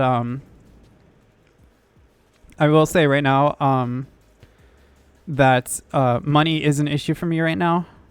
I took this step to leave on principle. And it was a step I delayed for the longest time. If I had my savings secure, I would have left when the Kirsha articles were pulled, but I needed to really write for Vice, so I had to kind of take my L. But I do want to stress right now, if you do have money, I'm going to be asking a little bit for just some help. I'm 500 short for my quota for the month in order to make rent for sure at the end of the month. For my Vice writing alone, I only wrote about $600 worth this month, so... I will need a little bit of help if anyone is eager to help, but I'm also going to be working too. I'm going to be opening up, looking at different ideas, shopping around my beat. So if you do want to help, subs and tip is also always welcome. And then also coffee.com/acvalence. That's the right one, right? That's going to be the best way to help me. I've been through worse. Everything will be okay. I will survive. But if you do want to give a little bit, that helps a lot. Do you think the publications caving to economic pressures related to the broader everything is going to shit vibes? I think you mentioned 6 Fujoshis or something. Kale, you can probably speak to this as well, but I definitely feel that the economy is really not looking great. And one of the first bellwethers of that, one of the first canaries in the coal mine of that is... certain niche media industries like the gaming industry really struggling to get money and investment. I know adult game devs that are losing investors as well. They're losing rather investment money. It's not coming in as nicely as it once was. My personal feeling is that the economy has been worsening for quite some time, and a lot of what we've seen is a tightening of the belt that results in the slopification and shitification of content seen on games journalism websites. How do you feel about that, Kale? I think it's less the economy in general and more just like the way things were trending with like all of the, hey, here's what we want to do with AI. Here's what we want to do with like our different like games journalism and media in general getting hit with a lot of this shit is because of like its inherent tie to technology. Yeah. Google deciding to be like, hey, AI is the future. Fuck to journalism. Yeah. In ways that it's probably never going to recover from. Yeah. Just because, hey, the main way a lot of websites survived was AdSense. Yeah. And now that's gone in terms of like how much you're getting. I mean, most websites have barely any form of like traffic that is driven just by news unless they end up in the top like I don't even say 3%, like 2%, 1% of articles that are covering a thing. Yeah. Yeah. So like so say like Dot back in the day did an article on like League of Legends or whatever. We'd have a better chance of ranking than a lot of websites because of how we would cover the thing and how like our authority on the thing and stuff. Yeah. If a thing I asked Esports Illustrated if they wanted to cover the finals of, well, I asked them if they wanted to cover the results of like the TI qualifiers for Dota 2 when that finished. Then I asked them if they wanted me to cover the finals for Esports World Cup for Dota 2 because they're doing Esports World Cup coverage. And I was like, I watched all the Dota. I can cover that if you want. And they were like, no, we're good. Yeah. And it's like, okay, so you just don't want to cover the game, even though there's like no one has authority on that game anymore because no one covers it. Yeah. So you just want to leave that traffic on the table, and they're like, well, we don't have any authority on it. I'm like, okay, well, you don't want to try to build authority? Yeah. Like, you don't want to try and, like, you don't want to take a stab at the dark, but no, because I'm in a place right now where, like, even if I wasn't making what I'm making doing, like, esports stuff, I would be fine for a while. Yeah. Because I knew the stuff at Dot was going to go south eventually, so I gave myself a little bit of a nest egg to work off of. But like places just don't want they don't want to experiment, and they don't want to experiment in ways that they know won't immediately drive results. Yeah. Like I have to pitch really hard on certain features and certain things at places, even though I'm doing all of the work. I'm getting the sourcing, I'm doing the writing, I'm doing the transcribing, I'm doing all of these things. I'm even doing the promoting in most cases. Yeah. And I'm getting paid like garbage for it. But if I want to cover something, I have to bite tooth and nail for it for like 2 weeks, and then I finally get it done. I'm writing like 4 features right now. Yeah. For ESI right now. I think I'm probably going to get paid a total of like $120 for all 4 features. Yeah. And it's going to be, not including travel that I did for some of them, it's going to be probably over 60 hours of work. Yeah. Put into them, and it's still going to get cut down because I have to make it fit within the binds of the publication. Mm-hmm. And it just sucks that that's the case of like that's what's happening. But the point to like the inshitification of it, that's all Google. That's like everybody wanted to chase SEO. No one wanting to no one wants to give writers the space to do what they need to do if they want to make like a website desirable to read. Yeah. It feels like there's no one willing to invest in the writers anymore. Yeah. Outside of a very few publications, and that comes back to bite them because I get asked every day, hey, do you want to cover this? Do you want to cover this? And I say no because I know that they're going to want to pay me like $12. Yeah, exactly. And it's not worth me putting an hour of my time into an article that I'm not going to be happy with because I didn't get at this point I cannot put the effort that I want to put into that article and justify it for $12. Yeah, absolutely. How much for those features again? Like $120 for per, 4 of them. Per or all together? No, all together. 120 all together. So that's like 30 per. It's like $30. It's like 32-ish bucks. Oh man, it's like that. And though. That's like 1,000 plus words. Yeah, games journalism doesn't pay well. I think a lot of people don't realize that most of us are not making bank. A lot of folks No, are, you have to toss shit out. Like Yeah.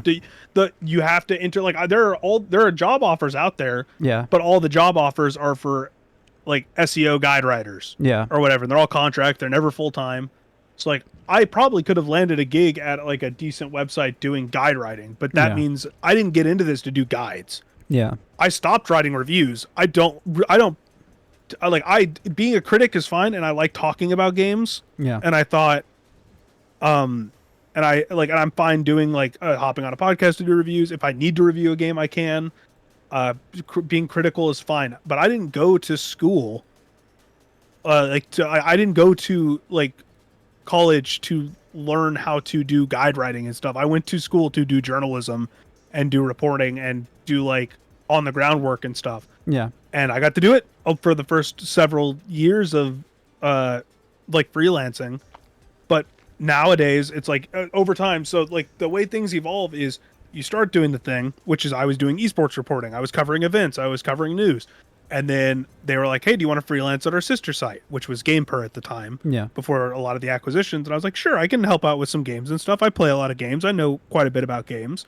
So I helped out over there, did some guides, did some Yeah. general game news and stuff. And then they were like, hey, do you want to do some reviews? Once they started getting more review work. And I was like, I've seen and read a lot of game reviews in my day. Sure, I'll give it a go. Yeah. Did that for a year and a half. And then I was like, I don't really enjoy doing that as much as I like doing the other work. So I'm going to step back from that. I'm going to step back from doing general game stuff. I'm going to go focus on Dot. And then Dot started doing general game stuff. yeah, And then they were like, hey, you have a lot of experience doing that. Would you be down to do it? And I'm like, sure, why not? And then they started doing game reviews. And they're like, hey, you do game reviews. You did game reviews. You have a lot of experience. Would you want to do this? And I'm like, sure, why not? And then at some point, it just turned into, we're deprioritizing news. We're deprioritizing like the groundwork. And now you're just doing guides. You're just doing reviews. You're just in the general news, the general game cycle, which for a lot of people, that's fine. But they're also still being exploited. Yeah. But for me, as someone who likes doing the stuff where I get to like piece together stories on like communities and events and all these things going down in like different sectors of gaming, like it's not what I want. yeah. Just it sucks ass. It's just what it is. They give me bad medical insurance. Yeah. That was that's the big one where it's like, cool, like I'm still waiting on like my state health insurance, which already might be fucked because I live in the bad place. Yeah. Yeah. Is like whatever happens there. But yeah, like I submitted paperwork to get my state health insurance renewed like 2 weeks ago, and I haven't even heard back yet.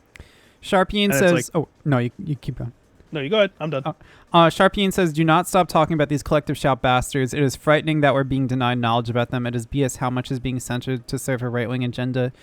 I do want to stress this too, just that for those of you that are nervous about the continued censorship of content on Steam or the internet in general, there is a silver lining to all of this, which is the Streisand effect of this Vice article being pulled.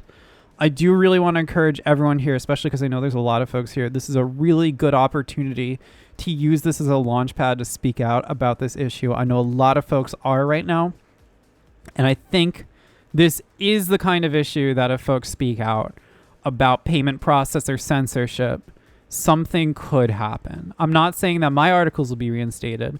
I'm not saying that Steam will reverse its payment processor guideline policies. I'm just saying that there might be future successes if people start to organize and make a stink about this.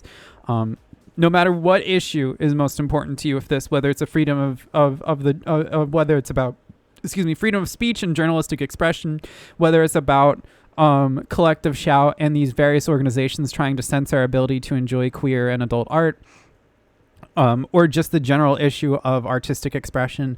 This is a silver lining to get eyes on this issue, and I don't think anyone should be hesitant to talk about it. So I do encourage all of you, all 60 plus of you, to think of ways that you can spread the word about this. It doesn't have to be specifically about me or my article being censored or anything. Just the question itself of collective shout, I think, is important to spread the word on that. Censorship is always a declaration of culture war. We need to rise to the occasion. I think that's a good way to put it. Kale, I'm feeling a little like I probably should lay down. I think some of the initial urge The initial to energy and rage is out. left your system. I'm going to publish this whole entire VOD. So just a heads up to that, guys. Don't need to worry about that. I'll try to get on YouTube somehow too. Is there anything you want to add, Kale? Go find people that are doing journalism and follow them and support them across all their platforms. Make sure you're not just doing games journalism. I know a lot of people are only interested in entertainment spaces and they don't want to get involved in like regular journalism, but it's always good to have like some actual good journalists on your social media feeds. Yeah. Try and diversify like who you're following and stuff like that. Make sure you're supporting journalists and writers and the content you enjoy while you can, where you can. Mm-hmm. And especially for like this topic specifically, if it's something you're passionate about, go find people that are talking about it and reporting on it. There are people that are going to continue trying to talk about it and report about it, whether it's just through social media posts or maybe there's some videos being made about it and stuff. I know I talked to Ember a little bit about potentially doing something when it was just like the Fansly stuff happening, and then now it's turned into like a whole kerfuffle that's going to probably affect like games as a whole. Yeah. So like there's going to be more talk about it. There's going to be more people affected by it. So regardless of like what kind of content you enjoy or what kind of reading you enjoy, make sure that if you can, and if like the people in charge aren't bullshit, like doing stupid stuff, that you can try and toss them a couple bucks where you can, because that it means a lot to, especially to writers and like content creators, because they are reliant on a lot of the time Google, or a lot of the time, hey, like Twitch payouts, YouTube AdSense, Google AdSense, like all that stuff, directly supporting them through like Ko-Fi, Patreon, memberships, subscriptions, anything like that. Even if you just share their work around or tell them that you like their work and they're doing a good job, that means the world to basically anyone. Like any kind of feedback or any kind of support is good, like goes a long way. I want to highlight what hey Bronick Dick said. Bronick IC. Bronick Dick? I don't know. Good name either way. What worries me is not specifically the censorship. What worries me is the ostracizing of people from finance and payments. This is a tactic done against entire countries to take away from the global economy with horrible consequences. I want to note that this issue too, it goes back to sex workers being discriminated against from banks, payment processors. There's a very lengthy history here. It's really important to pay attention to this. And Kale is absolutely correct. You know, if you like the work that you see, always make sure to speak out that you like it. Thanks, Kale, for coming in such short notice. I'm gonna raid into, I think, Tiefling Melissa. I haven't raided her before, but I love her quite a bit. So we're gonna do that. I think I just wanted to highlight again that this is going to be a bit of a tumultuous time where I'm trying to figure out what comes next. I'm going to be shopping around the VTuber beat and stuff like that. So if you do have anything to spare and you'd like to send it my way, subs and a tip is always appreciated. I'll be posting my Ko-Fi again on social medias so folks know. I'm going to figure out what comes next. I'm going to take a few days for it. I just want to thank everyone here and especially my community for being there for me. You guys are wonderful. You guys are lovely. I feel emboldened to kind of take this step because you guys are there to catch me. And I'm not expecting you to pay my rent, but it's the support that matters. It's not whether you give $1 or not. It's the fact that you're there for me. And I love you guys. And I love it. I love the community we've built. And I'm really, it means the world to me that so many of you spend your time on this earth giving it to me, whether it's just for a couple minutes or a couple hours or days and days at a time. It is not something that I take lightly. So thank you. I'll do my best to help you weather this. Thank you for your integrity and sticking to your principles. Thanks, Sarah. Anna, we love you. Thank you, Homer. We got your back. Thanks for your work. Thank you, everyone. And thank you again, Kale, too, for being such an ally of mine in this industry. I really appreciate you, Kale. I appreciate you too. No.